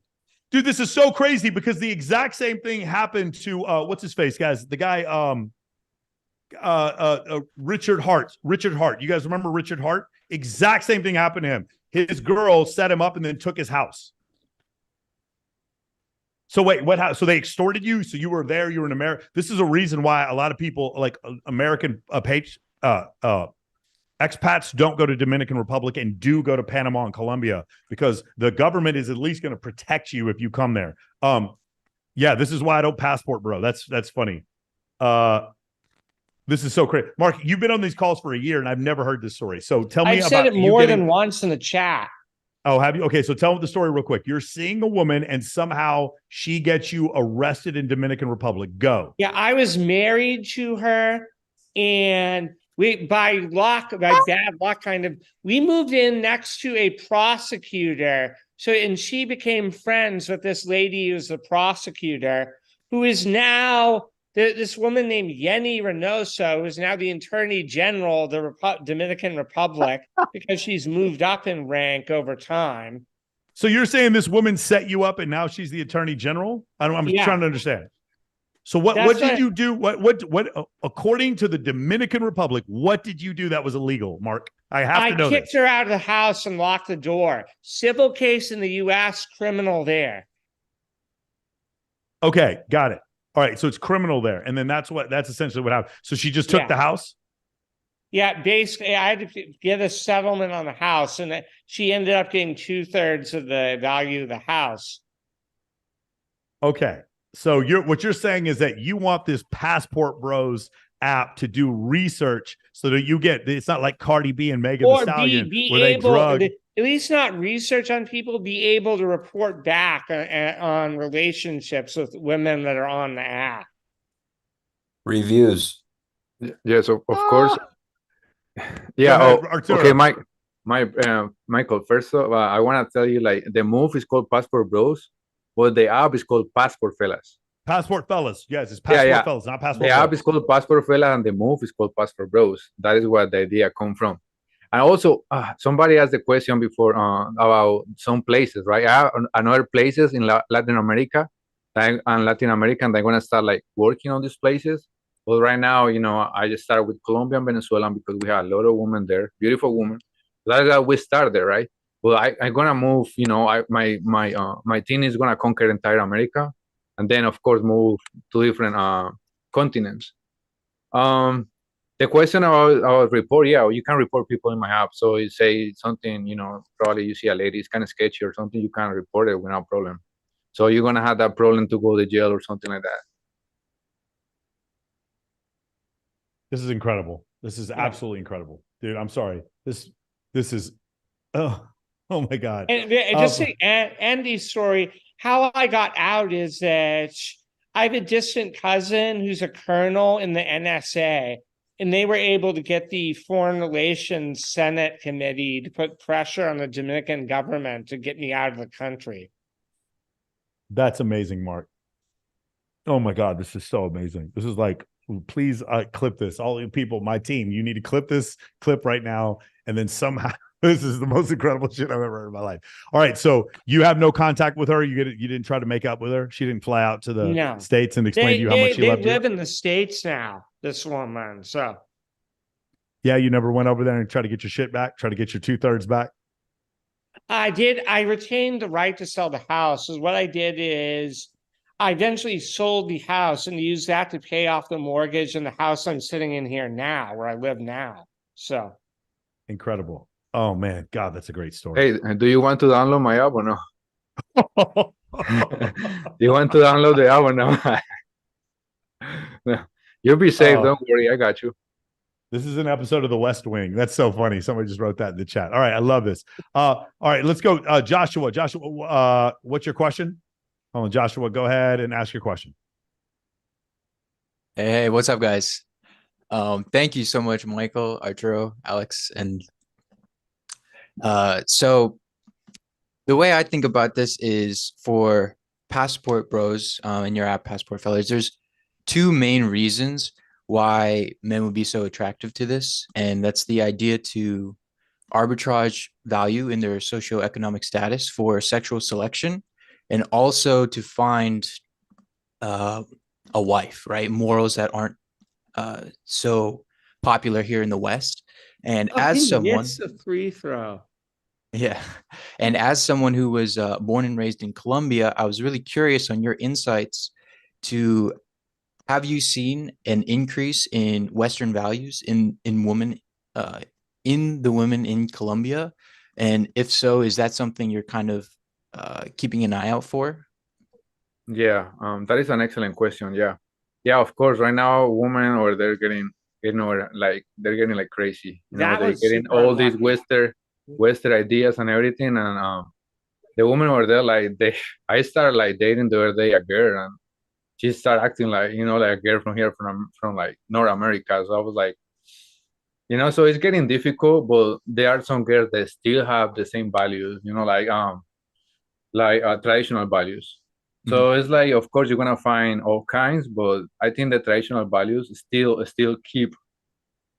And the reason is because as Latin American people, we are so tied to our family that we always wanna keep that, because say you gotta think in the idea, like say like if a girl here 18 years old, right? They move out of the house. In Colombia and other places, they're not gonna move out of the house probably until like maybe 22, 23 years old. In some cases, right? Some cases. I don't say everyone. I say some cases. And what happens is when they live with their parents, if they're doing something wrong, the mom is gonna check on her. It'd be like, hey, be careful. You shouldn't do that. You shouldn't do that. So that is why they keep the traditional values, because the family.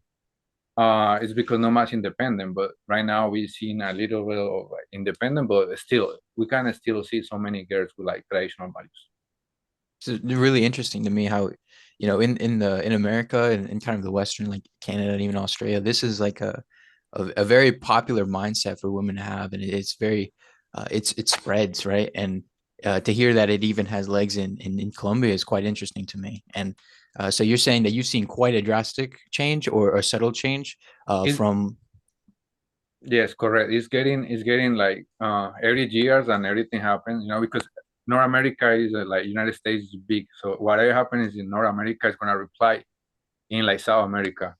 And of course, I will see a lot of changes over the years. 5 years ago was way different. Right now, we start seeing the changes. But what I say is like people, like girls, like they still live with the parents until like probably 23, 24 years. So they're gonna keep their values because mom is gonna check. My mom is gonna tell them, hey, you gotta check because you're gonna find a guy and you're going out all the time. You might not you're gonna find the right guy. So that is what I see. Like it's safe. It's safe countries like Colombia and Venezuela. It's just the quality to live with their family until like you are older. Another follow-up question was, so the people that are going into Colombia and looking for these women, how is I'm curious on the woman's perspective of the incoming traffic and the what their kind of value that they're getting from the transaction or relationship, or how they're kind of perceiving the people coming in. Okay, yes, there are two ways. Mhm. One way is like, this depends. Some people like it that a woman in Colombia, like, they are foreign, so a guy from another country. But for other family, it's like a shame. It's like it's not good. It's not. Their family gonna be like, no, no, no, you shouldn't date him. You gotta date like a guy in Colombia. So they see him like this, And now like Medellin is this place is so, it's like so famous, right? So right now it's harder for like guys going right now to a country to find a woman, because like people is like, they know like the tourists going over there, most of them they're gonna look for sex, and then after they get what they want, they leave. So sometimes it's not really the family, that they don't see it that good. They'll be like, you're gonna date that guy, maybe no, maybe no, you should date someone from here, from Colombia. So it depends, but sometimes a good way, sometimes that, oh yeah, bring the guy from different country and they happy, but it depends. You can see both situations right Yeah. now. Earlier we talked about solving a problem, and I think that the approach that you took is solving colossal problems, right? And these are very, very, especially from the male perspective, these are problems that they've been trying to solve for quite some Okay, time. so I think that's fair, but you could also state that he's creating certain problems too, because one of the issues is like economic disparity. Like some of these guys are going to get into these situations and then end up getting like jacked or not in the situation they want to get into, and instead of working on themselves, like again, I'm 6'1". I'm around a lot of guys who are tall and good looking here in Vegas. If I went and moved to Hong Kong, I'm going to be a lot taller than those guys are on average. So instead of me improving, I just went to a place where it was easier. Does that make sense? Instead of me going to the gym with the bodybuilders, I went to the gym with the elderly people. I just don't know necessarily that, Joshua, I do see that it solves some problems, but I think it creates other problems. Do you understand what I'm saying? Do you think initially, like once you have this like quick solution of value arbitrage, that you're going to see a spike and then it's going to level out as time goes on? Like it's not going to no. be... So here's the thing. Let me say this again. I would prefer if you guys leveled up than do this. And at Absolutely. the same time, I think this is going to explode because people aren't fucking listening to me. I think this is good. There's going to be an explosion in men doing passport bro shit, fucking dolls, more pornography. Things are going to hell in one direction right now. Absolutely. I think we're going to get right now, the bottom third of men cannot participate in the short-term dating market. It will be the bottom half here very shortly. That's what I think is going to happen. I absolutely think, like, now I don't wish that, but I do think that is what's going to happen, because I know this sounds very solipsistic and arrogant. When they don't fucking listen to me, this is how things are going to end up. You should be listening to fucking Homath and like actually listen to guys like Rolo, because they're talking about from a societal standpoint, where is the world going to end up? People in academia, they're like, the world is where it is, equality, all this kind of stuff, low birth rate. That doesn't make any difference to us. And that's fine if those are the morals that you have. I will tell you though, when you do this, and you have social media involved, women are always going to, part of the reason why Arturo's app is so popular is because these men in another lifetime, like 50 years ago, would have been able to pick women across from them. He's a 7. He would have been able to pick a girl that's a 7. That girl who's a 7 now thinks she's a 9 because Tinder makes her think she's a 9. And because she's getting attention on Instagram from movie stars and fucking athletes, she believes she's a 9. So this guy who's a 7 cannot reach across over to a 7 anymore, because society has made it so that is much more difficult. Okay. Mm-hmm. And as a result, he now has to go to a different pool of dating partners, in this case, Colombia, where there's disproportionately attractive women who do not belong to the middle class. And because of that, they're going to be far more receptive to this type of situation. That makes sense? Absolutely. And I know you love your normal distribution.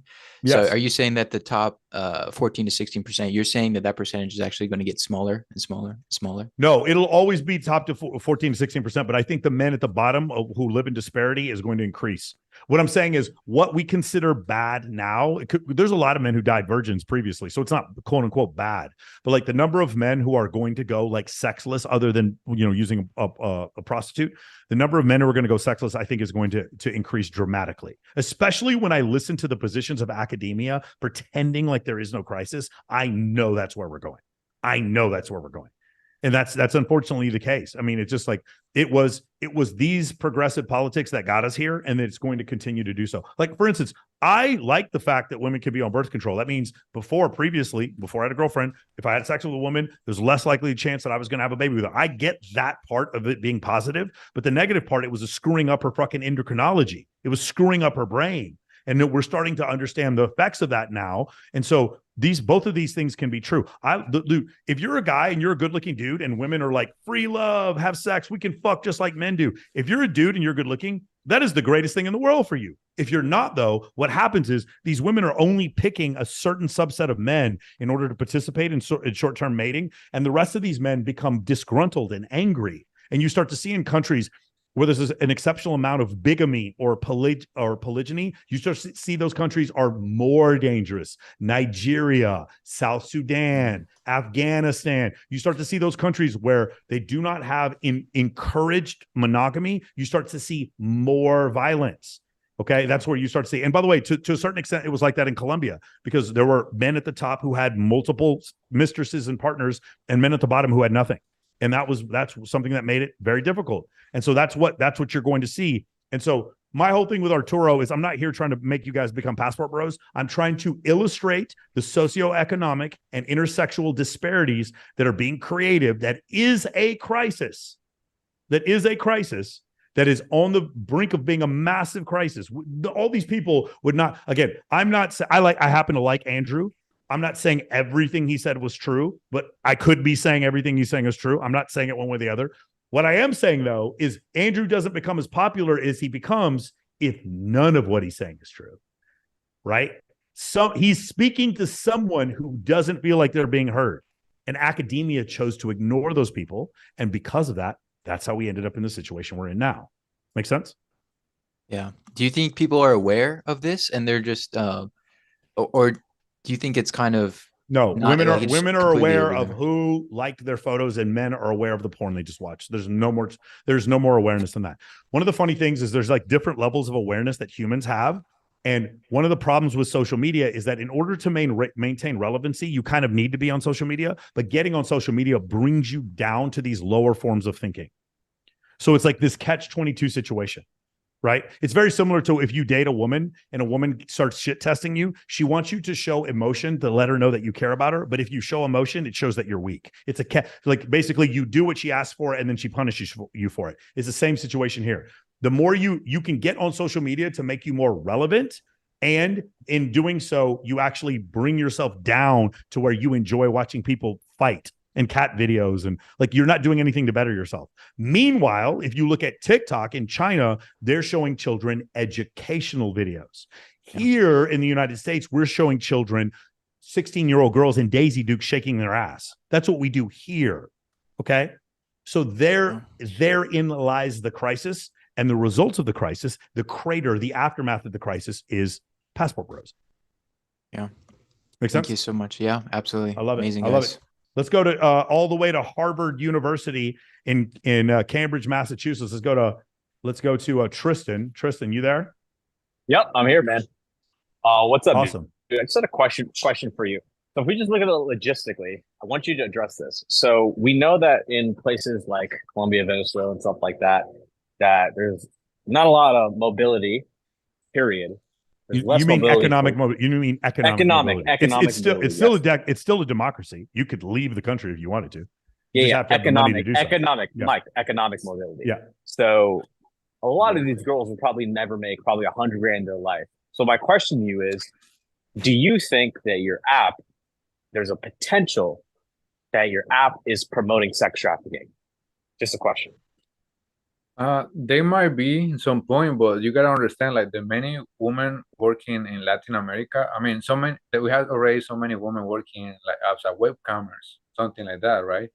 So my app, yeah, maybe can do that, but Yeah, but they're working because they probably don't have other options. Like it's not usually their first. Like when Yeah, women have more options, they don't typically tend to do that type of work. yeah. I understand that. It's because there's not really much opportunities, so that is why. But there are already women working in like webcam and all that, and also you gotta put in consideration like in Colombia or other places like prostitution is legal. So Is yeah, it legal in Colombia? I did not know that. yeah, I'm pretty I sure did it's not know legal. it's legal. Oh wow, okay, I didn't know that. Yeah, it's legal. Yeah, so yeah. Any other questions, Got it. Tristan? Yeah, I guess. Do you feel that like this movement is more of a cope for men to not actually get better, or do you think it's more of a reflect of an inevitable crisis? I think that the problem we have a problem with the economy because not everyone is gonna just be honest. Not everyone is gonna be a millionaire. Not everyone is gonna make 100K because making 100K in America is difficult if you don't move right. If you don't move Right. the right target, you don't go to school and everything. So like some people they don't have choices. Like if you try to get a woman American, you cannot. You can go to Miami. You can go to Miami, find a woman over there, and probably she can be a perfect wife for you. So that's what I say. Like But that's the thing, though. She doesn't really have that many opportunities either. It's just a currency exchange at the end of the day, right? yeah, I understand that, but I mean, I hate to say this, but it's the true reality. It's life. It's nothing that we can do about it. It's like, yeah, that we have a guy making less than 50,000 a year, and we have there a girl that is poor. So they're gonna get together and they can be happy instead of like just overthinking too much on why they are together and everything. They have good connection and they have good connection and they can make things work.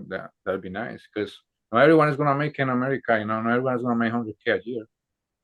I can tell you Well, that. not everyone who makes 100K a year is married. Exactly. Yeah, exactly. So Yeah. that is why my app also even my app even if you need some confidence because you cannot talk to women here in America, in North America, then you can go to my app and you can get some confidence over there and you can become more confident because when you have more options, you can be more confident of yourself. So that's what I'm saying. Like even if Yes, you don't I'm want sure that's to a great way to become more confident. I'm sure that's a yeah great way to become more confident. yeah, and because you already know you have choices, like I have the other day, like last week, a guy messaged me. He told me his life was miserable. Like he wanna like do bad things to himself. So I was like, Sure. and he told me he unloaded my app, and then he started talking to women, and his life was better. Because the guy, the only thing he did was just went to work and home, work to home, work to home, Listen, and he didn't have any interaction with any woman. So he started going to my app, and then he started talking to a woman. He told me he planning to go like to travel, but I waiting for him what he said, but he's really happy, and now his life changed. So listen, do you on think the if he wall. if wait, hold on. Do you think if he had the choice, right? If he could go back in time, if he had the choice between saying, "Hey, I could move to a South American country and find a wife there," or if he had the ability to find a wife in America, which one do you think he would choose in an ideal world? I No, think and we know ideal the world, answer. yeah. I mean, people they are lazy, man. Like they don't want to travel. Like going to another Yeah. country. You gotta spend a lot. Not gonna say a lot of money, but you gotta ticket, hours flying, flight got delayed, you tired and all that, right? So if you're going over there, it's because you have like a lot of hope, But of course, no, people that are lazy sometimes don't even wanna go like So do you overseas see or do you nothing. see how the other side of this is that he's probably not happy, he's just settling, and a lot of this is just a cope? Yeah, yeah. I mean, yeah, you can take it like that, but I say again, if he had no more choices, like what he's gonna do? He's gonna be here all his life in America, like sad because he cannot find a woman, and he's gonna, not have kids, be virgin and all that. No, Well, I guy mean, gotta the way go. I see it is just like you could still improve yourself, and not that's like a victim mentality. That's all that is. To say he can't improve himself, to say he can't do something, to say he No, can't ever get a woman.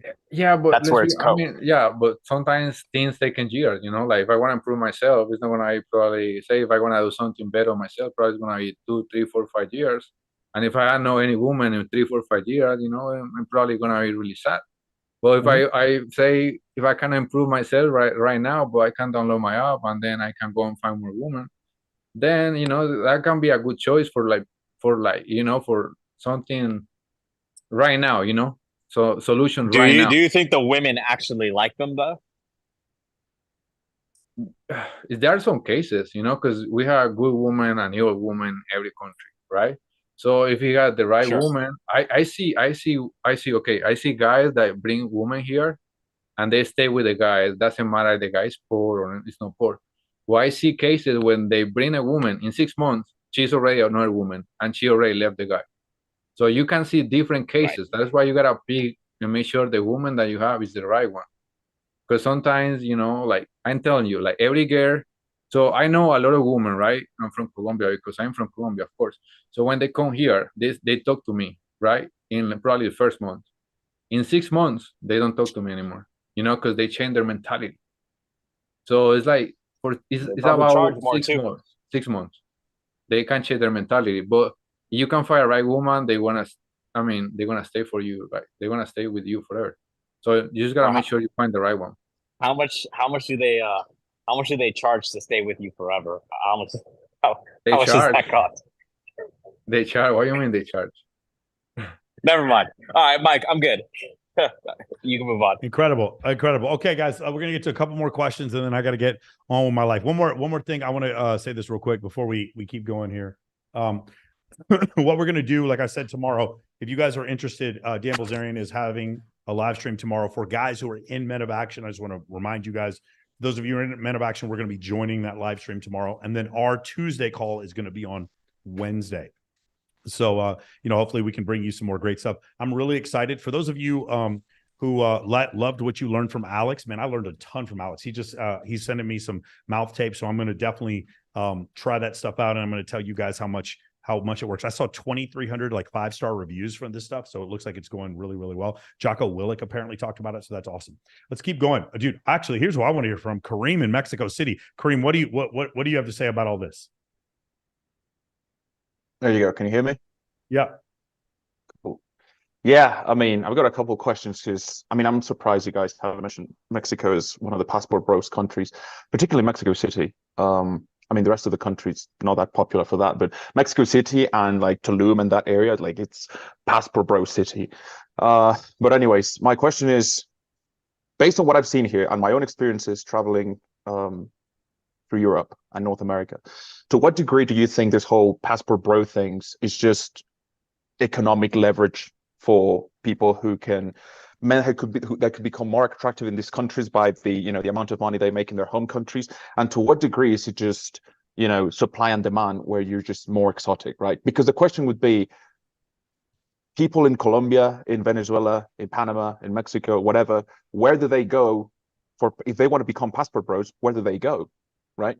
Because the thing that I've noticed is people in these countries that are the typical passport bro countries, you do better outside of those countries. Like if I wanted to become a passport bro, I'm not going to Colombia, Venezuela, or Panama because I look just like them, and there's like nothing special because I look Latino. The countries where I've done the best is actually Scandinavia. What are you doing in Kareem? What are you doing in Ukraine, bro? What happened to Ukraine? Why are you living in Ukraine now, bro? What are you doing in Romania? Bro, I'm telling you, Mike, he's in Bulgaria Sweden, right now. Finland, I've done amazingly well, and the only reasoning was because you're a handsome dude, Kareem. That's not a passport bro. Swedish women, their average income in Sweden is like 3x what it is in fucking Colombia. That's not a passport bro. Passport bro is Ukraine. Passport bro is Romania. Poverty. Passport bro is Nigeria. Passport bro is Kenya. Passport bro is Panama. Because there has to be an economic disparity. You understand what I'm saying? Yeah, no, but what I've seen is, that's why I mentioned like Mexico City, right? Like I've seen people here, like European guys come here all the time.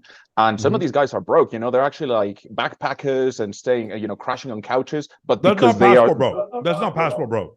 I know what you're saying. That would not qualify as a passport bro. No, not at all. No. Right. Because they still get all the attention from the girls here, right? No, I totally agree.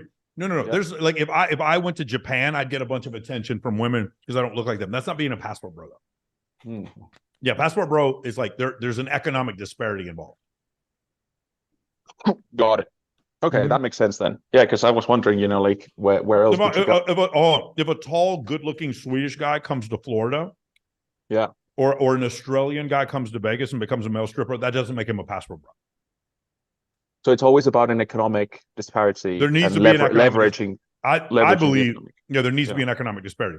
That's why Well- passport fellas won't be in Sweden, but it will. I'm telling you, Arturo is going to have passport fellas in fucking Ukraine, Bulgaria. It's going to be in Latvia. It's going to be in maybe in Turkey. He's going to have passport fellas chapters in places like that. Again, economic disparity, disproportionately attractive women.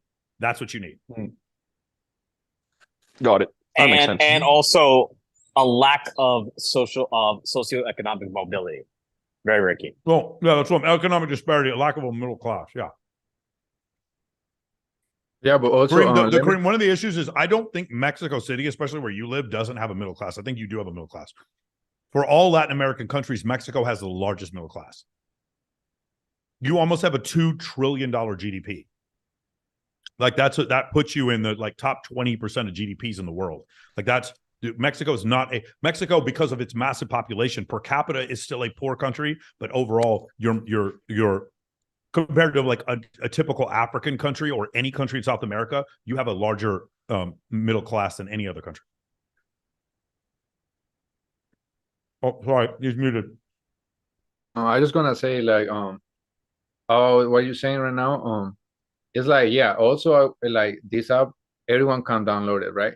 So if say like if a guy in Argentina met a woman in Colombia, or if a guy in Colombia with a woman in Argentina, they can connect, and they have to be necessarily like, like economically stable. They just, if they like each other and they can connect, then they be all good, so it's like I want with this app, just know, like, I know it comes to the passport fella and passport bro, but my concept is just everyone can use the app, so that way I can connect like different countries, and I want to connect continents.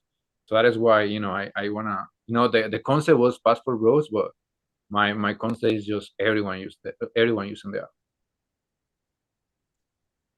Sound good, Kareem? Yeah, sounds good. All right, brother. I'll meet you Come in to Cali. Mexico. Yeah. I'll meet you in Antioquia. All right, here we go. Mike Hardesty, what's your question?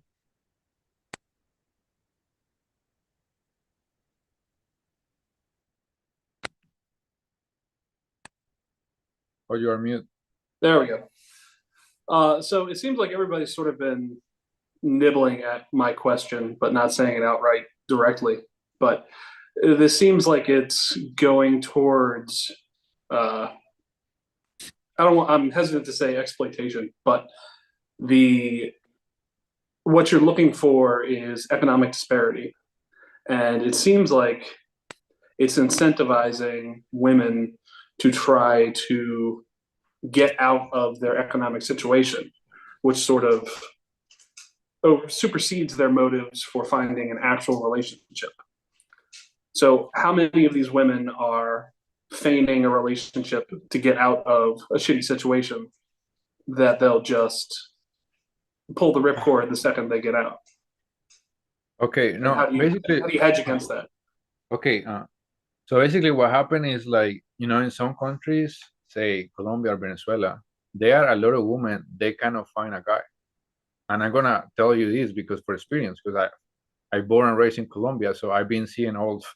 So they cannot find. We have so many women over there that sometimes it's hard for them to find a guy, and sometimes not how much are economic, because sometimes they find a guy. It can be a guy probably making here 30,000, 40,000. They'll be happy with the guy, So it depends what kind of woman do you find, But everything is not economic, Of course, they see a guy in America, okay, they see the visa and everything. But some women over there, like, I have some friends that sound like girlfriends, they are like 34, 33 years old. They're still single because they cannot find a guy. So right now we have where there's so many women that are single. And I'm telling you this, like, it's not everything about the economic, sometimes they just need a guy. They just wanna like the right husband. Secondary question would be, you said that men in Colombia are already having trouble finding women because they either don't give them a second look or they just use them and then go away. Aren't you worried about further decreasing the chances of locals to find people? Well, okay. right now, as a star, right now I start in Colombia, right? Start in Colombia, we're big in Venezuela. But I'm gonna expand myself all the way, like we're going to all the way south and all the way to Central America, and everyone can use the app. You know, like Colombian guy right now can download the app and he can find a girl probably 2 miles away from him. You know, I don't try to like put one people in one side and other people in one side. No, I want to connect everyone. So right now, if a guy is in Colombia, a Colombian citizen, he can just a guy just can download the app and start swiping right, you know, and start finding the woman. So it's just not about just, you know, taking all the women from Colombia and bringing here to United States. No, no, no. I want everyone, you know, to get, you know, each other. You know, the concept was start like, you know, because I see a necessity. So I start the passport fellas because the passport bros movement. But at this point, I just want to connect everyone. You know, like what I'm saying before is a guy from Colombia can find a girl from Argentina, or a guy, you know, from Argentina can find a girl in Mexico or like Latin America. So that is my idea. And what percentage of them maybe, actually are doing that? Huh? Low percent. Say again? So what percentage of them are actually doing that, like from one South American country to another? What It wouldn't percentage? be passport. Okay, Yeah. okay. Well, we have right now a couple guys that are from Colombia. They are in my app, and also guys from Venezuela. There are not really that many, but we have some. I wonder why. All right, here we go. Here's the thing, Mike. At the one point, I do agree with what you're saying. Yes, there is going to be some level of exploitation.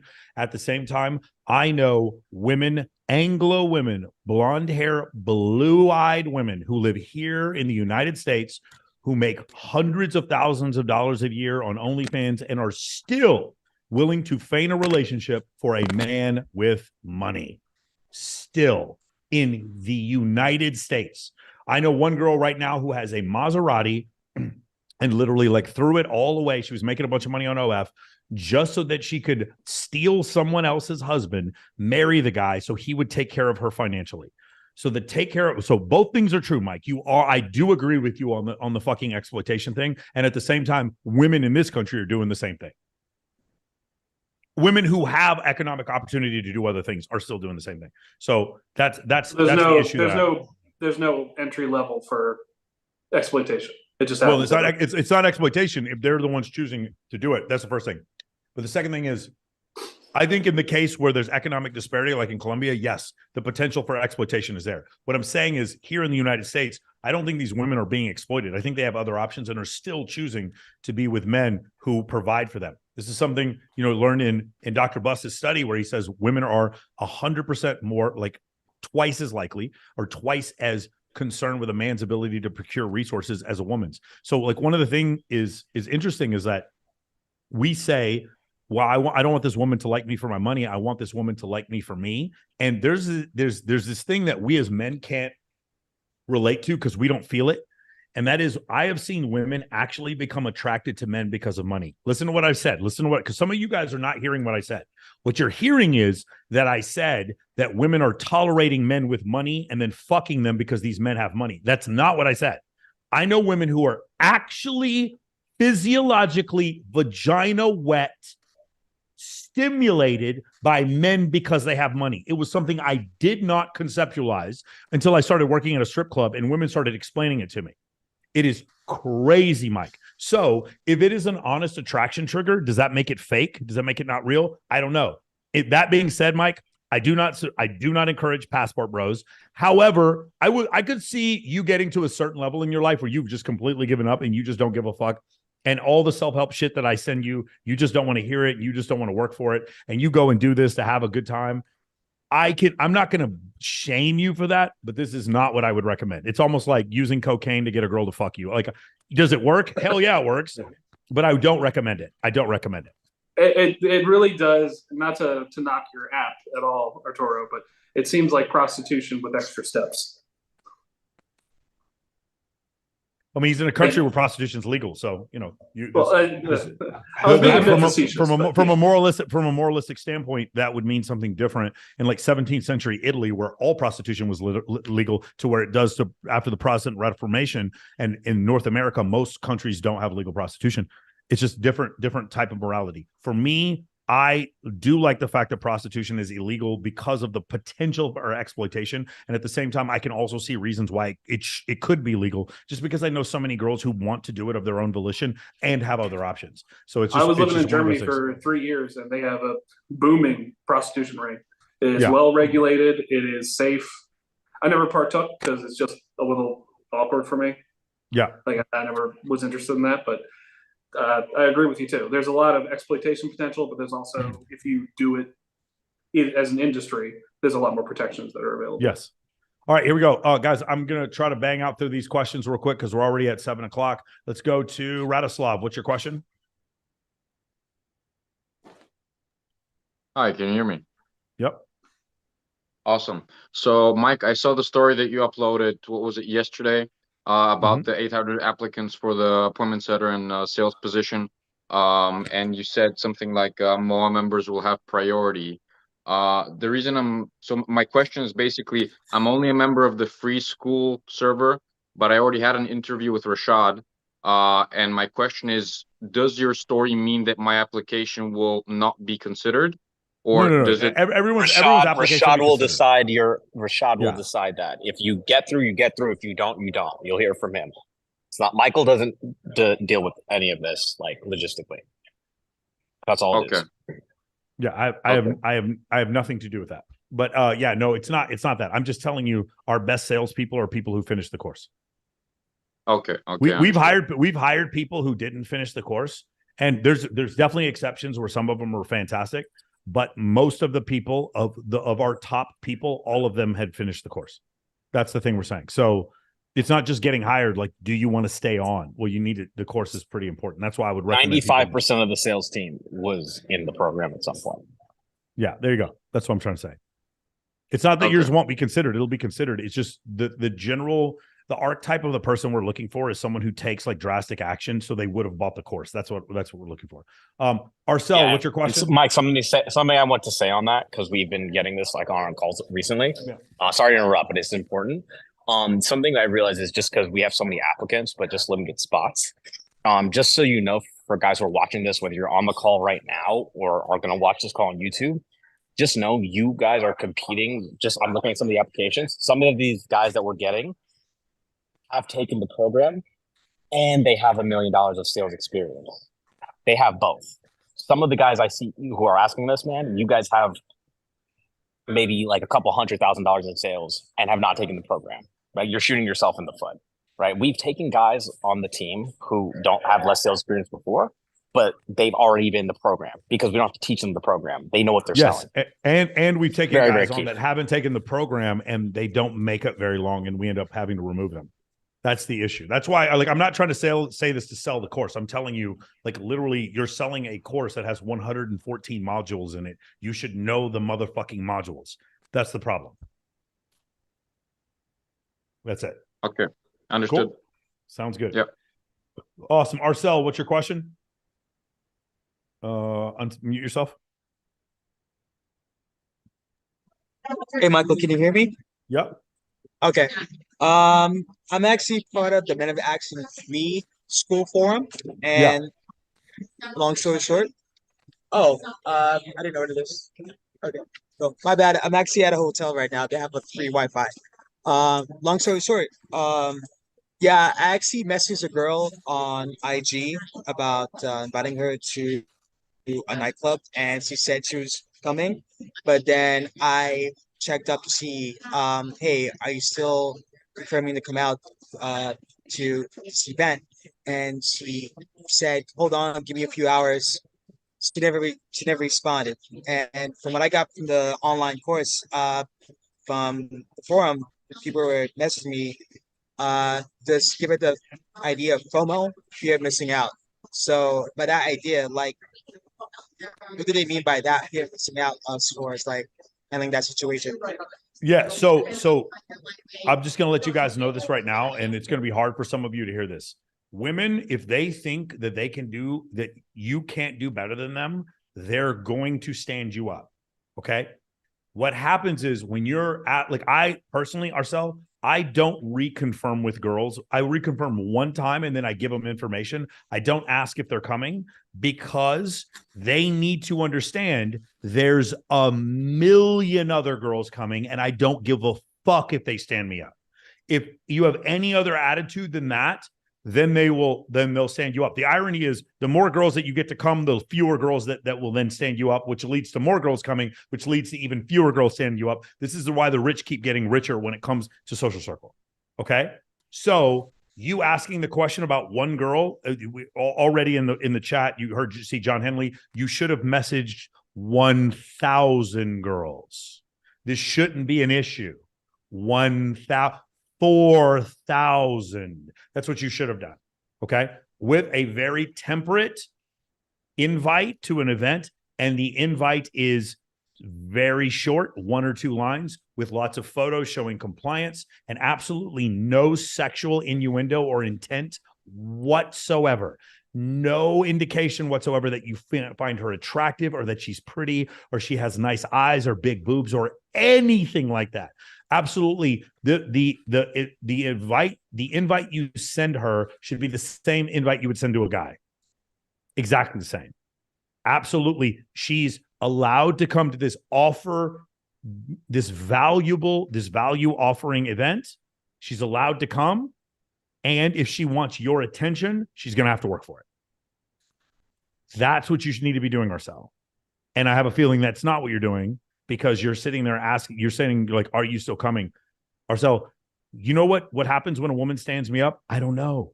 I'm already talking to, I got 50 other girls coming. I don't even notice if anyone stands me up. And you know what I do? I don't even message them back. Sometimes they'll apologize. And when they do, I'll be like, I didn't even notice you weren't there. Sorry. And then I'll post the pettiest fucking photos you've ever seen. Like photos of just like how much fun I was having and totally didn't even miss a beat, bro. Okay? Or so? That's FOMO is created because you have a better offer than other people. Got it? Joshua, what's your question? Actually, real quick, before we get to Joshua, let me read this real quick. There's a super chat here. This is from Eric Hannah. Mike, great content. How would you do a successful first date? I know a girl is interested, but I don't know how to ask logistics. Where the framing sequence? Thanks. Okay, Eric. So here's the thing. The question that you're asking comes from a place of like, you aren't really doing any social circle. And so that's one thing that I would change. I think you need to improve what you're doing as far as social media is concerned. And then when you do so, when she like kind of sees that you have some things going on for you, you're going to find really quickly, you're going to find that when you dress well and you're going to find, hold on a second, let me do this. Eric, you're going to find that when you dress well, this is for the guy who did the super chat.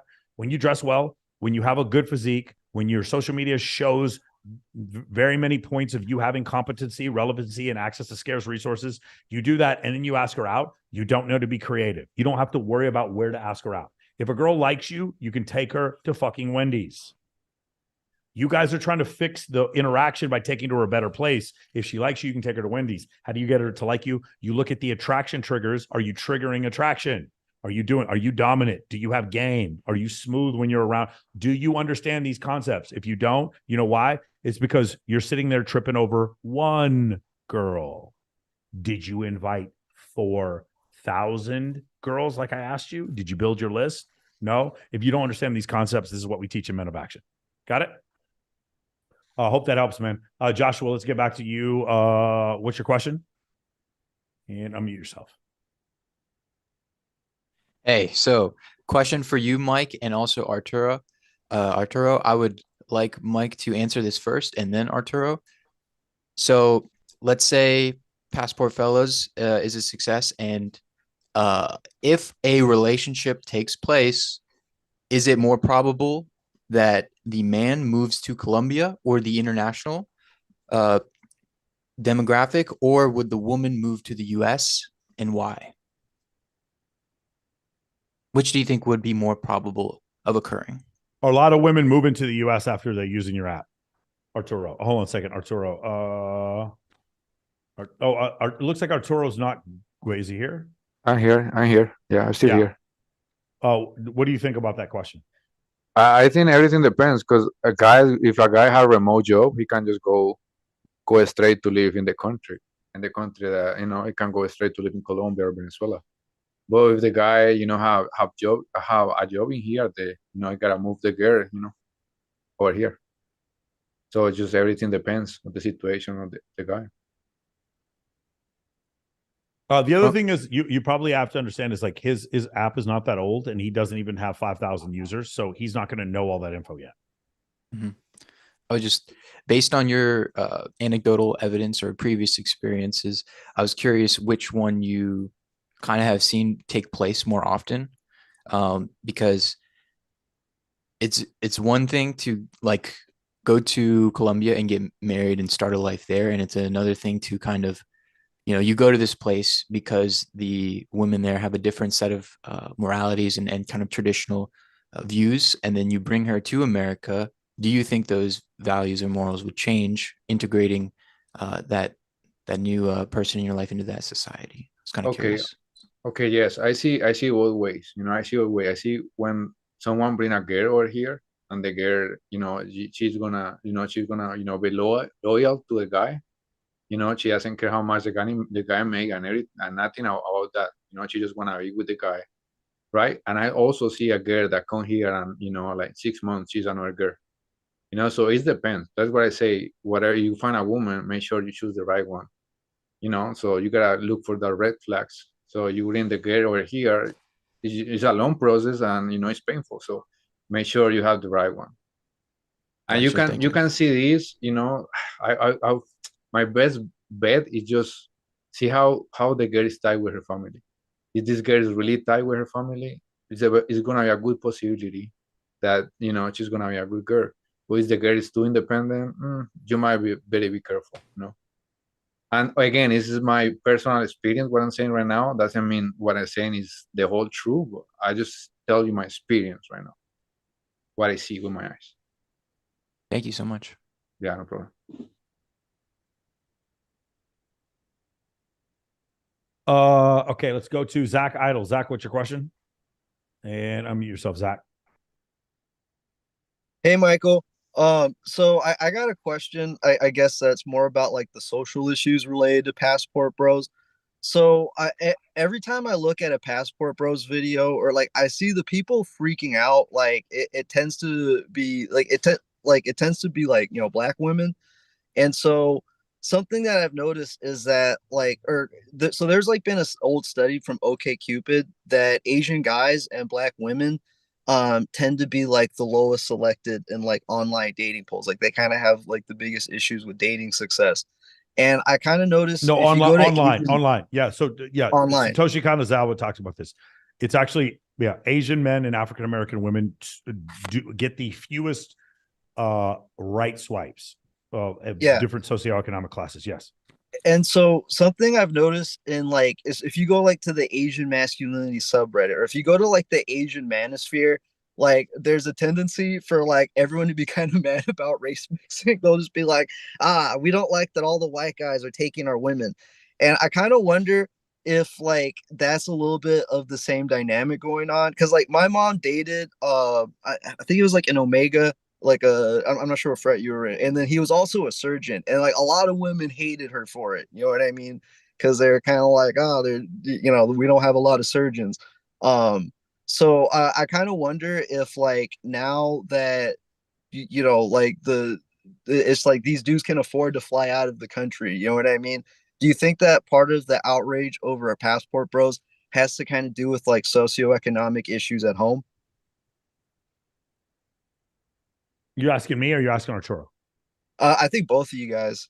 Yeah, 100%. Of course, it's outrage. Anyone's outraged. Like if you have a homegirl that you grew up with, and all of a sudden you're waiting for your turn to date her, and she starts dating some other dude you don't know, which is exactly what happened when Kylie left Houston to move in with me. Then yeah, they're going to be pissed. It's always the way it is. It's definitely how it is. Yeah.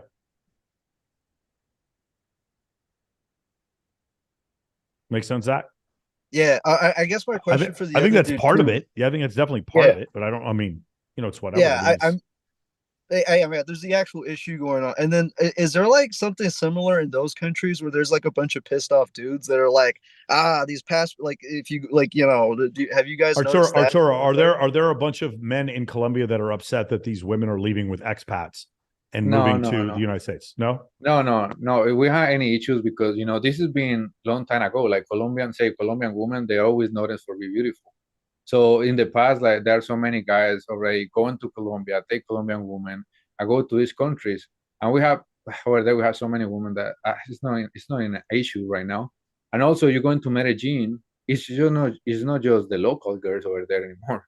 This country is like, I mean, my bad. This city is like Miami. It's like Miami. So many women over there from all part of the country, So all different countries. Would you say that the blow has lessened a bit then, because like Colombian dudes can get girls from Venezuela? Yeah, Colombia. Yeah, there's a lot. Yeah, we have the guys in Colombia are so lucky, man. They That's can what's get up. girls from like everywhere. And what I'm saying right now is like a lot of tourists coming right now to Medellin. So it's like it's crazy. It's crazy. I went over there and it was really good. It was really really good. I just met a lot of women from different countries, not just Colombia, just everywhere. So it's good. I love it. That's Does that what's answer your question, Zach? Yeah, thanks. Awesome. Last question, Steve Miles. Steve, what's your question? And unmute yourself. Hey, can you hear me? Yep. So I got two questions and one comment. The first question is, what's the ratio when you're doing these photo shoots between girls and photographers? And when they're You're talking about for Men of Action. You got to remind the audience. Remember, there's a bunch of people who are not in MOA are watching. My bad. Yeah.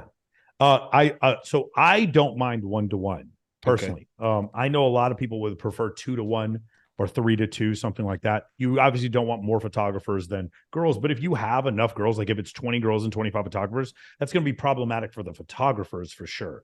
But I think 2-to-1 should be fine because you can do some like double up shoots or whatever. But 1-to-1 is also fine. A lot of guys are like, if you're throwing photo shoots to try to get laid, then you're not going to want 1-to-1. But you should not be throwing photo shoots to try to get laid because that's not what I teach you in the program. And anytime guys do that, they end up screwing themselves up. So the ratio honestly is as many good photographers with as many attractive models as possible. That's the best ratio. That kind of knocks out the second question because I was wondering what these girls are doing while they're not being shot. Bro, I'm telling you something. If a woman has a phone, she will self-amuse in ways that you cannot possibly imagine. Right. And if I'm managing the whole thing, then I'm going to be like, hey guys, let's make a funny TikTok video. Hey guys, let's make a funny TikTok video. We'll cancel all boredom and get everyone's attention for reasons evolution cannot even explain. Gotcha. So the second, in terms of the comment for Passport Bros, I've been traveling using my passport since 2010. And for me, it's really not about the economic differences. It's about when I walk up and when I get to Australia, I'm a black man in Australia. And you can clean up. So it's not really, for some passport people, it's not really about, economics, but it's about the difference between cultures. Yeah, no, I can see that. I don't necessarily know that that's what the passport bro culture is. You're just traveling to meet women. That's not, exactly. I don't think it's the same thing as passport bros. Also, you didn't say you didn't go to Australia because the women are more Christian there. You know what I'm saying? I went there because they appreciate black men, Americans a lot too, because you speak in an American accent and they're just going crazy. Of course. No, I agree with that. But like, you're not over there because like, hey man, these women follow Christ more. They're it's just hot women who are attracted to you because you're different. Yep. Absolutely makes sense. All right, guys. I appreciate it. Arturo, thank you really a lot. Alex, man, thank you so much. If you guys are still on here. Michael, this was, go ahead. Can I say one more thing, please? Go ahead. Right now we are looking for investors, so everyone is want to invest in Passport Fellas. They're really welcome. You guys can find me in Instagram as Arturo, or you guys can go to Passport Fella Instagram and DM me over there. Thank you so much. Beautiful, man. Hey, thank you for your time. Thank you for coming on. Again, special guest Special guest for tomorrow's call. Once again, tomorrow at 4 p.m., we're going to be doing a call with Dan Bilzerian. He's leading the call, him and Raf are. I'm going to be a part of the call. I don't know if they're going to need me for a bunch of stuff, but if you guys are interested in that, join Men of Action, and we will get you on that call as soon as possible. This is for MOA members that we're offering this to.